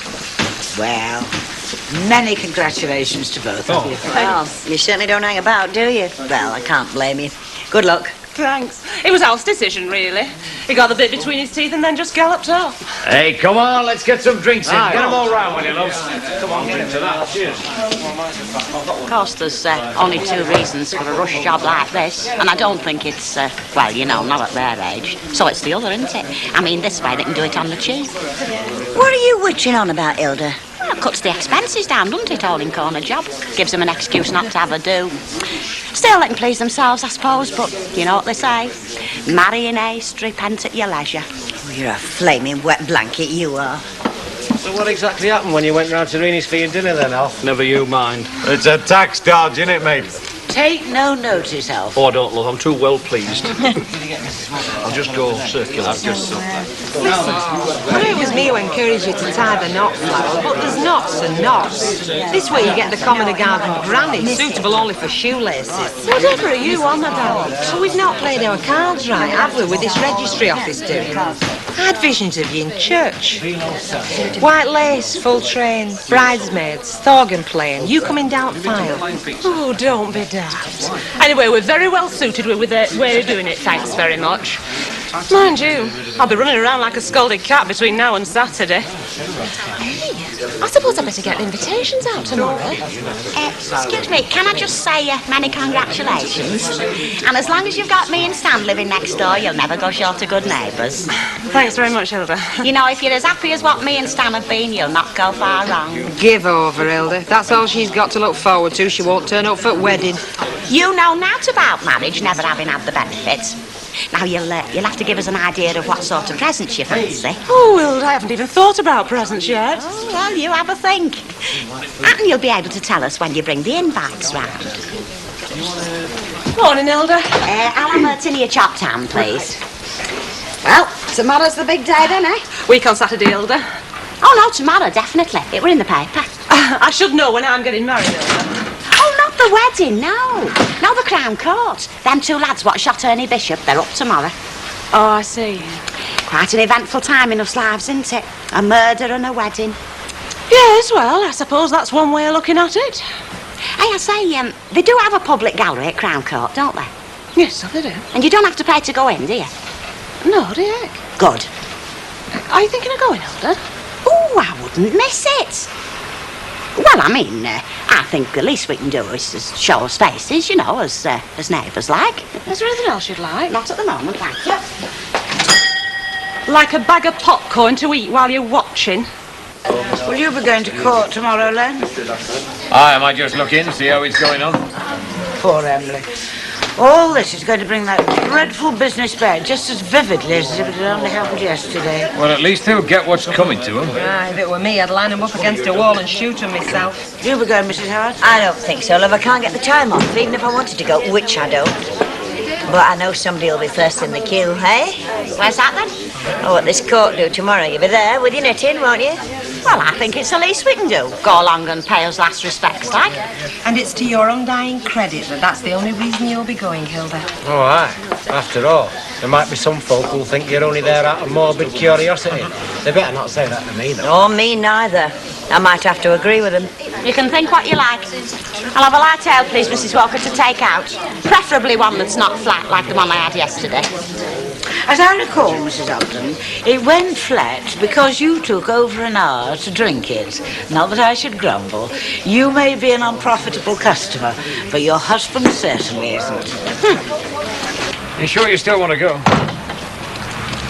There's plenty of time to change your mind if you do. No, I'll go. I must. Okay. Would you rather go in the front? No, I'll be fine in the back. Thanks, mate. That's all right. Okay? Morning. Morning. You going to the court? Yeah, that's right. Would it be too much trouble to fit me in? No, help yourself. Thank you. I was just saying to Stan, it's not right you should have to go on your own without a bit of moral support from your neighbours. I mean to say, that's what we're for when all's said and done. Thank you, Hilda. I go through agonies every time. I must be the worst present buyer at Northern Union. I never have any trouble with myself. If somebody asks me what I want for Christmas and my birthday, I can reel them off. For other folk, I haven't a clue. Do you reckon that says something? Yeah, I reckon it does. Makes me inconsiderate, like. Yeah, you could say that. Do us a favour, don't tell that Mavis. Excuse me, do you happen to have the wedding present list for Rini and Alf about your person? It's there. Oh, yeah. Can I have a shufty? You'll be my guest. They've got the house, so you can cross that off. No, there's no interest then, is there? I mean, that's what I was going to get him. Oh, dear. It's a devil, isn't it? You set your heart on something and bingo. Well, there's other things. Like an ashtray. You can pinch one of them. Yeah, but not from here. Hey, Stan, forget it. They've got the house. You what? You see? He's as dropped on as what I am. Don't worry. Out that dropped on you would bounce off. Oh, very funny, yeah. Ladies don't mess about, do they? Look at this. Electric toaster. Do they know how much these things cost these days? Listen, how about splitting a set of sable mats between three of us? I'm game. You better count me out. My missus is in charge of that department, thank God. Hey, they're coming it a bit, aren't they? They're more than coming it, mate. It's a dead liberty, this. I mean, hoping's one thing, but putting it down on paper. Look, dinner and tea services or parts thereof. Buy 'em a saucer. Between you, I don't mean one each. Oh, come on, Stan. Back to the dartboard. But among the ignorance here. Oh, you're getting Guinness Book of Records for that. Being called ignorant by them two. Get off. Oh, carry on. I thought it was me husband. Hey, she's a bad one. I know. Oh, do you? Hey, my reputation's taken a big enough bashing without you letting on. And take the bones out of that. Oh, no, I've better things to do. I've taken them. There you are, look. Thank you. Wherever I go, women are showering in with presents. Yeah, well, I'm still waiting for yours. Kenneth, I haven't got any rubbish. Everything I have is very, very valuable. Ignore her, which is what she deserves. Hey, listen, I've been meaning to ask you. Why flea market, love? Yeah, that's a good question. Yeah. Because they're held in flecky areas. This isn't a flecky area. Well, you can't exactly call it the flipping stockbroker belt, can you now? I mean, he's right there, you know. I mean, flea markets are where you pick up things like bargains and... Please? Will you stop nicking my jokes, you? That was in Paris. That's where they held the first one. I read about that in Doctors. Yeah, after you'd had your brain transplant, wasn't it, Stan? When they give you my old one. 2 pies, love, please. Meat and potato. That's where he gets it from, meat and tater pie. Not from here, it doesn't. You can't love her, they haven't come. Oh, Delivered Stan. it. Oh, flaming Nora. Hilda gone on strike? She might as well be. She's down at Flaming Court, isn't she? Lovely place, isn't it? Yes. Must have spent a bit of money on it. You must. And all for criminals. Look better if they'd built a few more council houses, you know. I mean, what must them front steps have cost? And you're not even allowed to use them. No.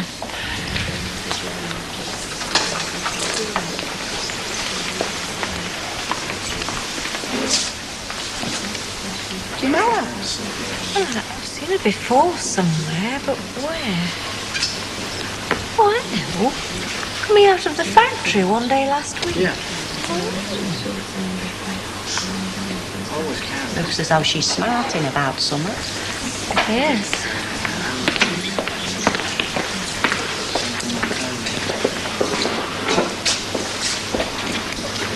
Oh, if these walls could only speak.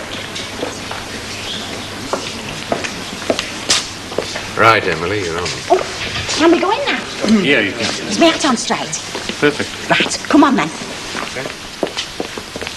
See you. Yeah.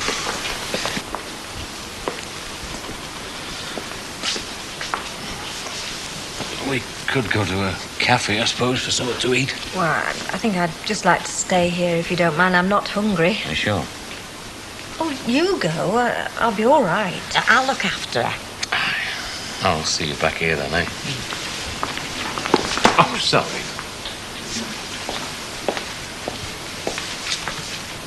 You know who that was? No, Young Lester's mother. not. Yeah. Dave Lester's. Oh, I had no idea. That poor woman. I wouldn't waste much sympathy on her if I were you. Not after what Mike Baldwin says.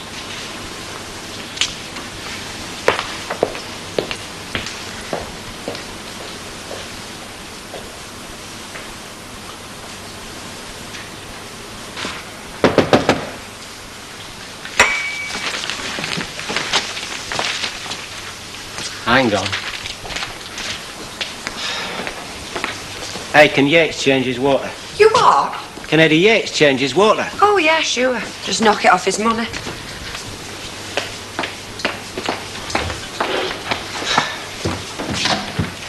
Watch where you're treading. Good morning, Squire. This is the tradesman's entrance, is it?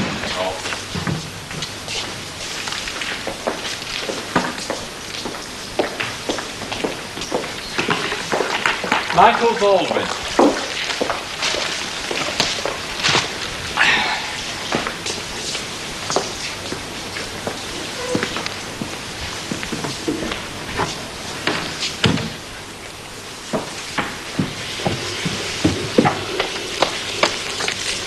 Is he running all our old water? Hey, Yates, have you done? Come in, Your Highness. What have you been doing, having a bath? In March, do me a favour. That was a joke, you know. I'm very hygienic on my mother's side. I'm very pleased to hear it. Now, at the windows, do you mind? Do you know, I knew there was something. Hey, where'd you get that? What? That plate. I got it at flea market. Only it's, could be worth a bob or two, you know. Yeah, we know. That's what it is worth, a bob or two. No, I mean 100 bob or two, maybe even 1,000 bob or two. What? You're joking. Have you ever known me joke about money? These plates are valuable, some of them, you know. I mean, that's not me talking. That's my mates in the art world. He means fences. He means experts, art experts. Oh, suit yourself. No, listen, how do we find out? Well, I could take it, get it appraised. That's expert talk, you see, for... Yeah, we know. What do you reckon? Oh, we've got nothing to lose, unless he drops it. I'll tell you what, I'll only drop it if it's worth nothing. Right, you're on. Hey, me plates. Do you want to know how much it's worth or not? I do. Well, stop moaning then. Here. Right. When do we get it back? I'll see this fella 6 o'clock, all right? All right. If it's good news, I'll take it the usual commission will apply. What's the usual commission? Well, it's negotiable, isn't it? If it's usual, it's not negotiable. Eh? Oh. Yeah, well, I'll trust you. Listen, I'll tell you what. We'll trust you as much as you trust us. Ah, well, I was hoping for a bit more than that. Still, beggars can't be choosers. See ya. Ta.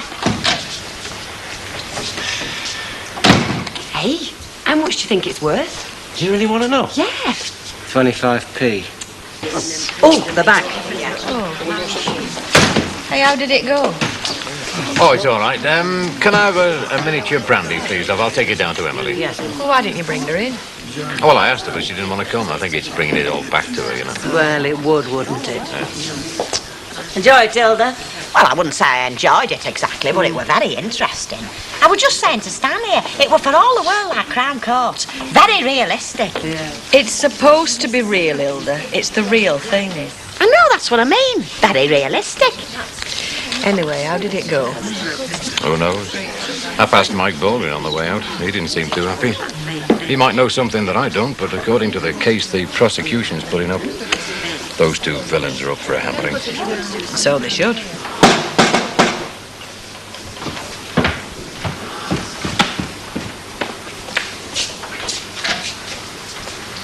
Quiet. Stop Tracy asleep. Here's your plate. OK. What's the bad news? What would you say to 25 quid? I'd say it were worth 50 quid or more. No fooling you, Squire? That's right, you'll go to 50. Yeah, that was a bit quick and all. Come on, keep talking, will you? Or, shall I give it to somebody else? You've played this game before, haven't you? 100 top whack. I wasn't trying to do you. It's the pool's technique, you see. It's like the man comes to tell you you've won $500,000. Well, he never comes straight out with it in case you keel over. He just starts low, so that's what I did, just started low. Yeah, I know. Well, what are you going to do? Well, I'll give it a good think. Don't bang the door. Oh, you're OK. If I sell it, I'll see you right. Oh, yeah. Your humble servants, eh?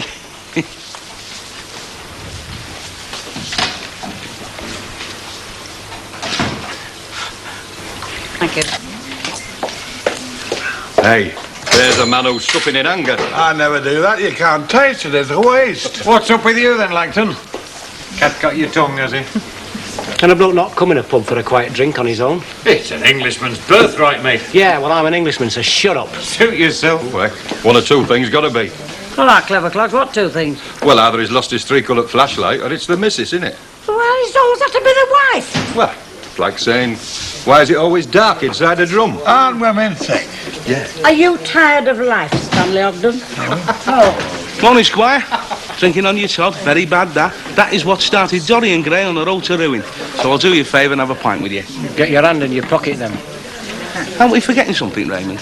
Like it was me that had the eye in the house to know that plate was worth money. A pint is poor recompense for that. I was thinking more in terms of a tenner. Standard commission, that in the business world, you know, 10%. Yeah.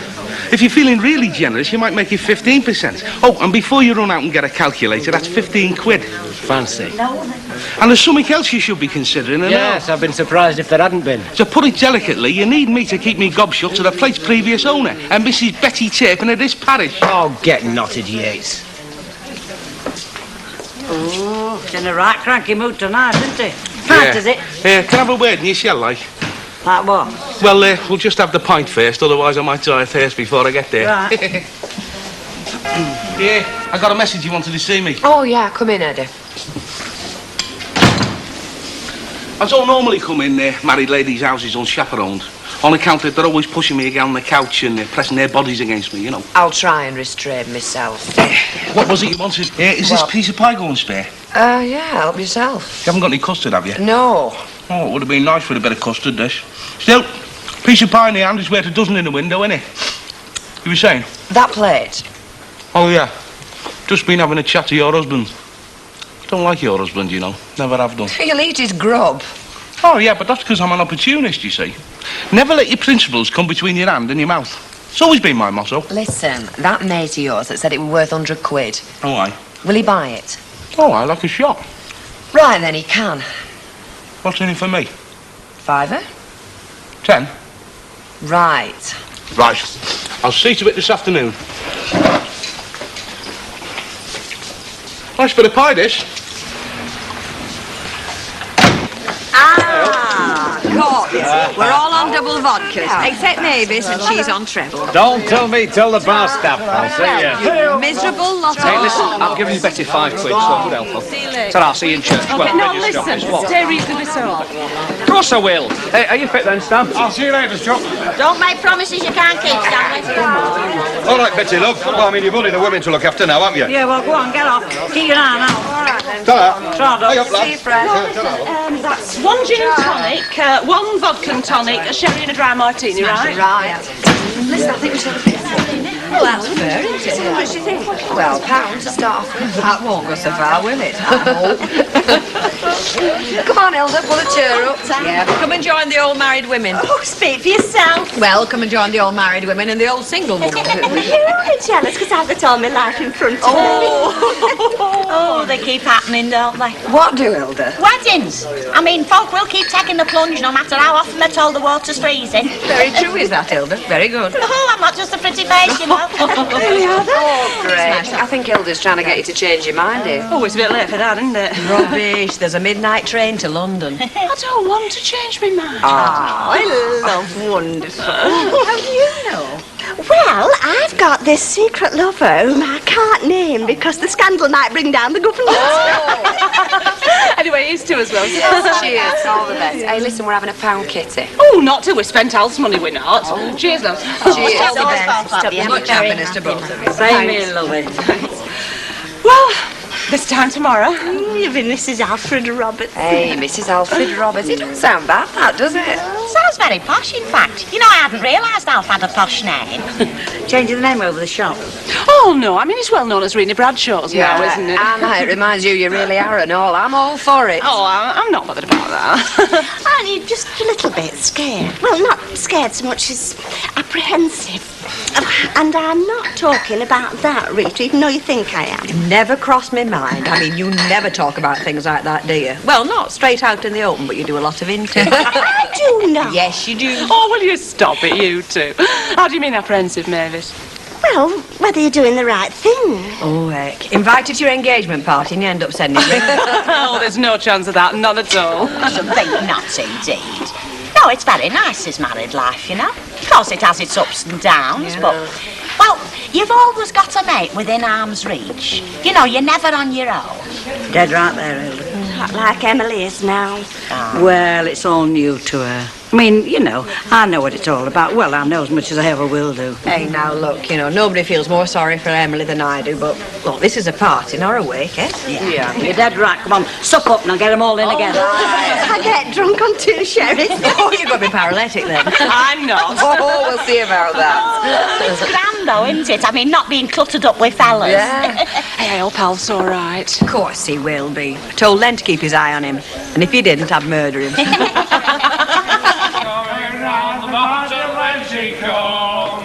Chilling, coming round the mountain, coming round the mountain, coming round the mountain, west she comes. Sing it, aye, aye, yippee, yippee.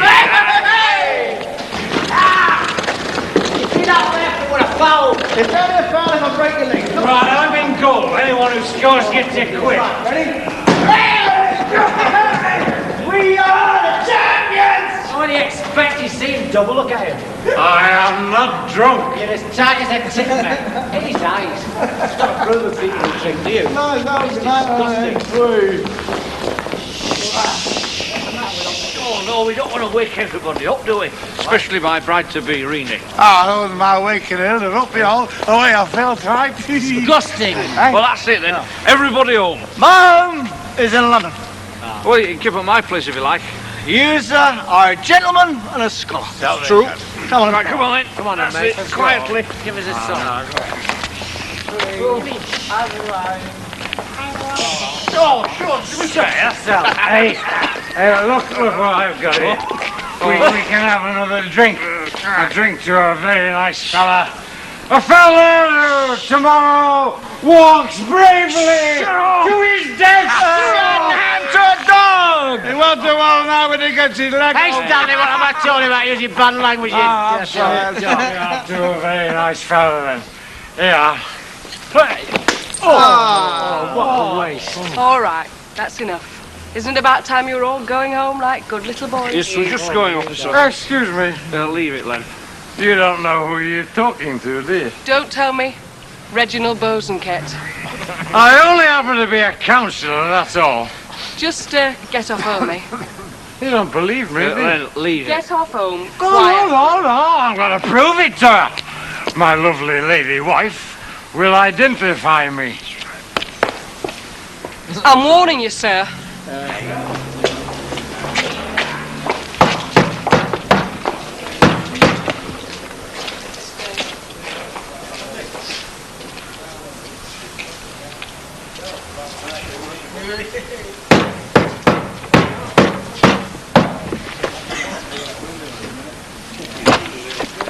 Light of my life, will you do something for me? You will, won't you? Will you tell this police lady who I am? She thinks I'm Reginald Bosanquet. I don't know this man. I've never seen him before in my life. I think it would be better if you come along with me now, sir. No. You're making a bit of a nuisance of yourself, I'm Len aren't you? Fairclough. I'll live. Tell her, will you? It's my name. No, I flipping won't do it again. I only bottomed it Thursday. It's hardly mucky. She said you'd say that. She also said, and I quote, a wedding is a unique occasion. And tell Mrs. Ogden that hardly mucky will not suffice. They're only having the flipping buns and beer in here, not the popal blessing. Sparkling wine and vol au vents, to be precise. And if you want to argue, you can. Look, she's in bed with a temperature of 101 and it's still rising. Bet she's not too pleased at missing the wedding. Well, let's say if the flu bugs know, you know, what's best for them, they'd emigrate and all. Can you hear bells ringing? Hilda, I've heard bells ringing in my ear since 8 o'clock this morning. I must have run off half a stone since I got here. Do you want to go? No, not particular. No, you go. She's more used to you. She says I've got to tell you that the mayor's coming to the reception. Oh, aye. Sim, she wants to impress, is it? As well as you can't be here to set the tone herself. I mean, she wants the establishment to do it for her. I'll nip home and get me diamond Tarara on, shall I? Come in, Mrs. Walker. Well?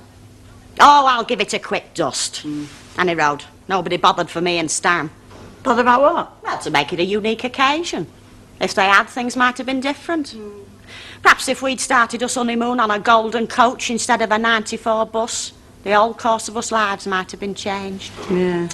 What will I tell her then? Oh, all right. But you can tell her, if I put myself in bed for a week with exhaustion, I shall definitely expect my wages in full. Yeah.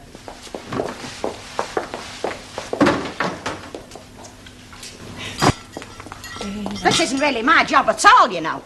I'm employed as a cleaner, not a flipping waitress. Yes, well, I'm sure Mrs. Walker will make it up to you, Hilda. And if she doesn't, you'll see she does. No danger. Nobody takes advantage of my missus. No, except you, and you do it 24 hours a rotten day. What are you doing here, anyhow? Pub shut. Oh, Mrs. Watts in the back letter said, you know. We said we'd come through to give you a hand. See if there's any spare grub going, more like. Look, we're coping very well, thank you very much, and we don't need you pair under us feet, so go on, shoo! Right. We're not a couple of flaming hens, you know. Look, if you want to make yourself useful, get in the back and put the kettle on. Kettle? Well, you don't think you're getting out else to sup this time of the morning, do you? Now, go on, you can see we're up to his eyes. All this fuss. What's it for, any road? It's for a wedding, and most people think it's worth all the fuss. Not for them two. I mean, at their age, I reckon they'd be better off stopping as they are. You know, they're too settled in the ways for changing. That's an opinion I'd keep to myself if I was you, Albert Tatlock. Yeah. It's supposed to be a day for happiness and rejoicing. Yes, well, this is not one of your sloppy life stories, you know. And I've seen a bit more of it than either of you two. Any pair as gets wedged got a rocky road in front of them. Them two won the most. Stan, do us a favour, love. Take him in the kitchen, will you? See if Mrs. Bell's got a spare cream bun she can give him. We won't miss one at the reception. We need something to shut his gob. I don't like cream buns. Don't you want a cake? Well, what other sort have you got? Oh, go and see. Come on, Albert. I don't think we need it. No, we're not. Make you sick, don't they, fellas? They'd spoil everything if you let them. Yeah, you can say that again. I get very emotional at weddings, do you? Yeah. Although for the life of me, I can't think why. Oh, Wilda. Do you think that's all right? Oh, they'd not get better at Midland. No, the flowers. Oh, lovely. Very tasteful. Yeah. Hey, suppose the man and wife now. Yeah, Barbara shouting. Let's hope. Yeah. Time is it? Hey, it must have gone past. We'd best be attending to us faces. You gotta be presentable. Any problems, Elizabeth? Oh, everything's looking very nice, I must say. And so it flipping should. We've been going like skivvies, haven't we, Betty? We have that, love. Oh, it's very tasteful. It's very nice. Hey, What? is there another Miss Lynch coming? Not that I know of. Oh, come on. I've got Albert there and Stan there. You're sat there. Who says? It's all done, don't go shifting around, it's all been arranged. I'll have my Prezi back. The mayor's coming and all. Mrs. Walker laid up with flu. Still, we won't disgrace her, will we? Won't you? Well, you put wrong people together here. Leave it. No, I'm talking about this. Rita and Len. Who put these two together? Well, they are man and wife. For how long? Still, it could be the first time that the groom's ever cut the cake with a blood-stained knife. I should keep that out of sight. Yeah, well, what cake? I just hope it gets here, that's all. Oh, it'll get here. Mavis is bringing it. Don't worry, lovey. I don't know. She goes very funny at weddings, does Mavis. Yeah, well, come on, tell us. How did it go? Well, all right in the end. How do you mean? Well, it was a last-minute drama, but you have to have something, haven't you? Yes. I think it went very well, considering. Considering what? Considering you-know-who very nearly didn't get there. Who? Alf? No, not Alf. Len, best man, he had ring and all that. So? So, it was all right. In the end, he got there. It's just that Rita had to spring him out of jail first, that's all. You are? Come again, Chuck. Didn't you know? No. Have they got lost or what? It's only 5 minutes by car. I know. Driver's got confused with another job and taken them to the cemetery. Mrs. Walker wants to know if everything's all right. Tell her we'll manage. Well, she's sure something will go wrong. Plenty of time. Morning. Everybody apart from the bride and groom. They're not coming then? Well, we might as well start without them. Mavis, keep your eye on cake. He'll start picking vicing. I think you'd take the edge off it. Never stood so long in a pub and stood dry. Found your clean shirt then, eh? Aye. And them socks I put out for you. What's that? Oh, good heavens, Stanley. You've got yesterday's socks on and all. And we know why, don't we? You're a disgrace, you. You've not even polished your shoes or nothing. Oh, shut up. Well, it's a wedding. All right, Albert. Aye. Shoeing feathers, though. Harry's looking at me. I'm the same as you. I'm only a guest. If Mrs. Walker weren't laid up, she'd extend the hand of hospitality. I'll lay you 10 to 1. It won't have a glass in it. I'll go and look. Oh, dear. Well, I don't care. The next person that comes through that door gets here comes the bride and pigs to it. There we are. Let's top you up. Aye, mate. I'll have some left. Sorry, Stanley. Ladies first. Yeah, and you last of all. You're not here to get tanked up, you know. You can't get tanked up on 2 glasses of this. Well, if anybody could. Although, mind you, there's a rival to you now. I say you've got a rival. Isn't that right, Rita? What are you on about? Oh, I think they're fools to drink, don't you? Oh, I heard about that business. I could hear you last night and all. Oh, you've got me every sympathy, Chuck. He's just as bad. Although, mind you, I've still got that day to come when they cart him off to jail, like. He's never been took into custody yet. Oh, yes, I have. Well, not recently, any road. Why, who's been took to jail? Me, mate. I have. Never. That's where I spent last night. Did she put you away, that policewoman? She did that, yeah. Why didn't you tell them the whole story? Oh, well, they're interested. Go on, tell them. Why didn't you tell them all about it, eh? I don't see why I should publicise your behaviour. My behaviour? Oh, yeah. Is it very unusual for a fellow to have a few drinks with his mate on his stag night? Is that so very unusual? Kenny, is there any more in that bottle? We're just in luck. There we are. Sorry, Stanley. What happened then? No, it doesn't matter. I just found out who I'm married to, that's all. Greenie, I really must apologise. What for? Well, for not turning up at the registry office. I had me £1/2 of rice, I know. Well, you didn't do it to spite us, did you, Elsie? No, of course not. Well, then. Anyway, very nice to see you here, love. What was the trouble? Well, I came over a bit strange this morning. How do you mean, strange? Well, I think it must be something to do with old age creeping on or something like that. Hey, you better look after yourself. Oh, I'll get around to doing that one of these days. Anyway, congratulations. Sarah. Thanks. And much happiness. Oh, and if you want any advice, don't come to me. Heard you say you wasn't so well, Mrs. Howard. If I was half as fit as your ears, I'd be chuckling. Where have you booked in for your honeymoon, Elf? Capri. Oh, very nice. Well, we thought, why not? Oh, yes, very nice indeed. We're not Capri, dear. Oh, no. Too fancy for the likes of us. For a holiday like, I mean. And I can't be doing with the lingo either. No, if we want a sea breeze and a bit of a sunbathe, same place we always go to's good enough for us. Where's that, Morecambe? Oh, no. Malta? Oh. Oh, well, it doesn't seem foreign to me, you see. I was there in... Well, we are going to Capri and it'll be very romantic. Yeah, you don't know what romantic means till we get there. All right, just read it. We can't keep his hands off her. Shall we take him with us? Aye, here come the speeches. Hey, do you know something? I think we must have a romantic spell. Do you know that, Beth? Oh, I know what? I say we must have a spell what we cast over folk around us. What are you on about, Hilda? Well, just weigh it up. Both sides of us, there's been weddings now. You've been weaving spells, Hilda, no doubt about it. Yeah, well, I mean, Len and Rita, and now these two. And it's not as if they're, well, of an age to expect it. Oh, I'm not saying nothing, but you know what I mean. Any road, I think it must be an influence around us. Can you take a lodger? Hey, you live next door. Could be you next. Still, I suppose when they come back, you'll be looking for somewhere. I don't know, they might live at house. I thought they'd live over the shop. I don't know, they've not said out to me. Right, well, let's fill you up for the toast, then. Okay, I'll give you hand. Got to have some of this for drink the bride's health, haven't we? Oh, And here, don't swig that down. It's for drinking their health. Right.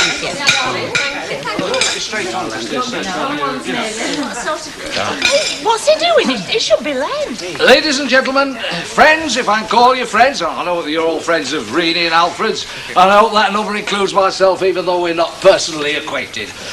Now, I'm not going to make a great meal of a speech on this occasion, but I just want to say a few words that I hope will be appropriate.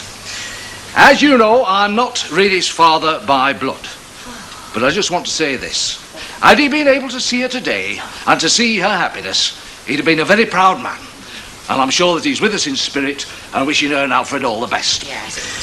Now, although I'm not a father, I've always been very fond of Reenie, and I'm sure that on this occasion, I can say this, that nobody could be more proud than I am.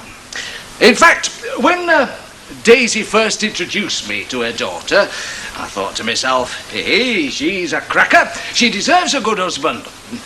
Only I committed myself by then. No. I mean, as you can see for yourself, it's a race with two favourites, and the two winners is me and Alfred. The only difference is he's still got to lead his favourite into the unsaddling enclosure, if that's the correct expression, which I believe is situated in the island of Capri. Now, I don't know why people go there for their honeymoons, but they tell me it's translated as Island of Goats. And from where I'm sat, I can see his hand under the table, and I should say the Italians have got it just about right. However, it's obvious I mustn't go on, because they're waiting to get away. So I'll ask you, ladies and gentlemen, to raise your glasses, and I give you Rainey and Alfred, the bride and groom. All the best. And now I believe that Mr. Fairclough, in his capacity as best man, has a few words. Make it a good one. Well, I'll make it a short one anyway. I've known Alf a long time, and I can quite honestly say that he's a fellow that you can depend on, which is a damn sight more than I can say for his best man at the moment. And I'm sorry about that, because Alf's judgment is usually pretty sound. And looking at the lass sitting next to him, I can only have my opinion confirmed.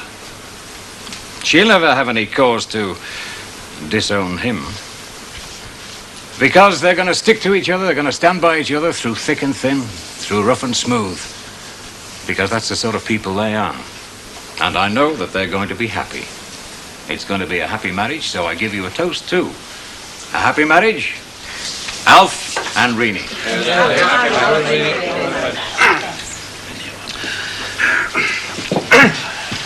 Well, I'd just like to say thank you to Joe and to Len for those few words, and to all of you for coming here today, and particularly to Mrs. Walker for the use of the hall, and to Betty and Bet for all they've done, and Mavis, for all they've done to provide this very enjoyable meal that we're enjoying. And a special vote of thanks to Mrs. Hibbert for obvious reasons, but my biggest thank you of all, last and forever, to the lady here beside me now and through life. The bride. Hey, they didn't read the telegrams. Hey, you haven't read the telegrams? Oh, well, that's my job and all, and it. Shall I do it now? Well, there's only 3 of them. They've got to cut the cake now. Aye, well, let her read them on the plate. Oh, that's next on the agenda, is it? Right. Hey, hang on a minute, I've got my camera. Take a last look at your handiwork, Mavis. All right, okay, I'm ready now. Go on now. Hey, I thought you said this item was still soft. I thought it was. Hey, Len, can you whip down to the yard and put an edge on this? Gladly, mate, gladly. Hold it there! Hold it!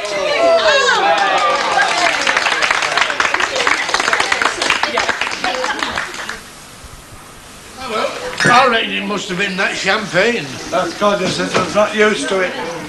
Is it a case of pay for your own now? Oh, I don't know. Do we pay for our own now, Betty? That's right, Joe. Is she putting a penny on because of the select? Well, I don't know what the arrangements are on that, love, I wouldn't put it past her. We're staying here. What are you having, look? Seeing as how it's a wedding, I'll have a drop of rum. Well, seeing how it's not my wedding, you'll have half a mile. All right, half a mile. That's more like it. 2 halves. No, make them pints. How's it going? All right. You're not going, are you?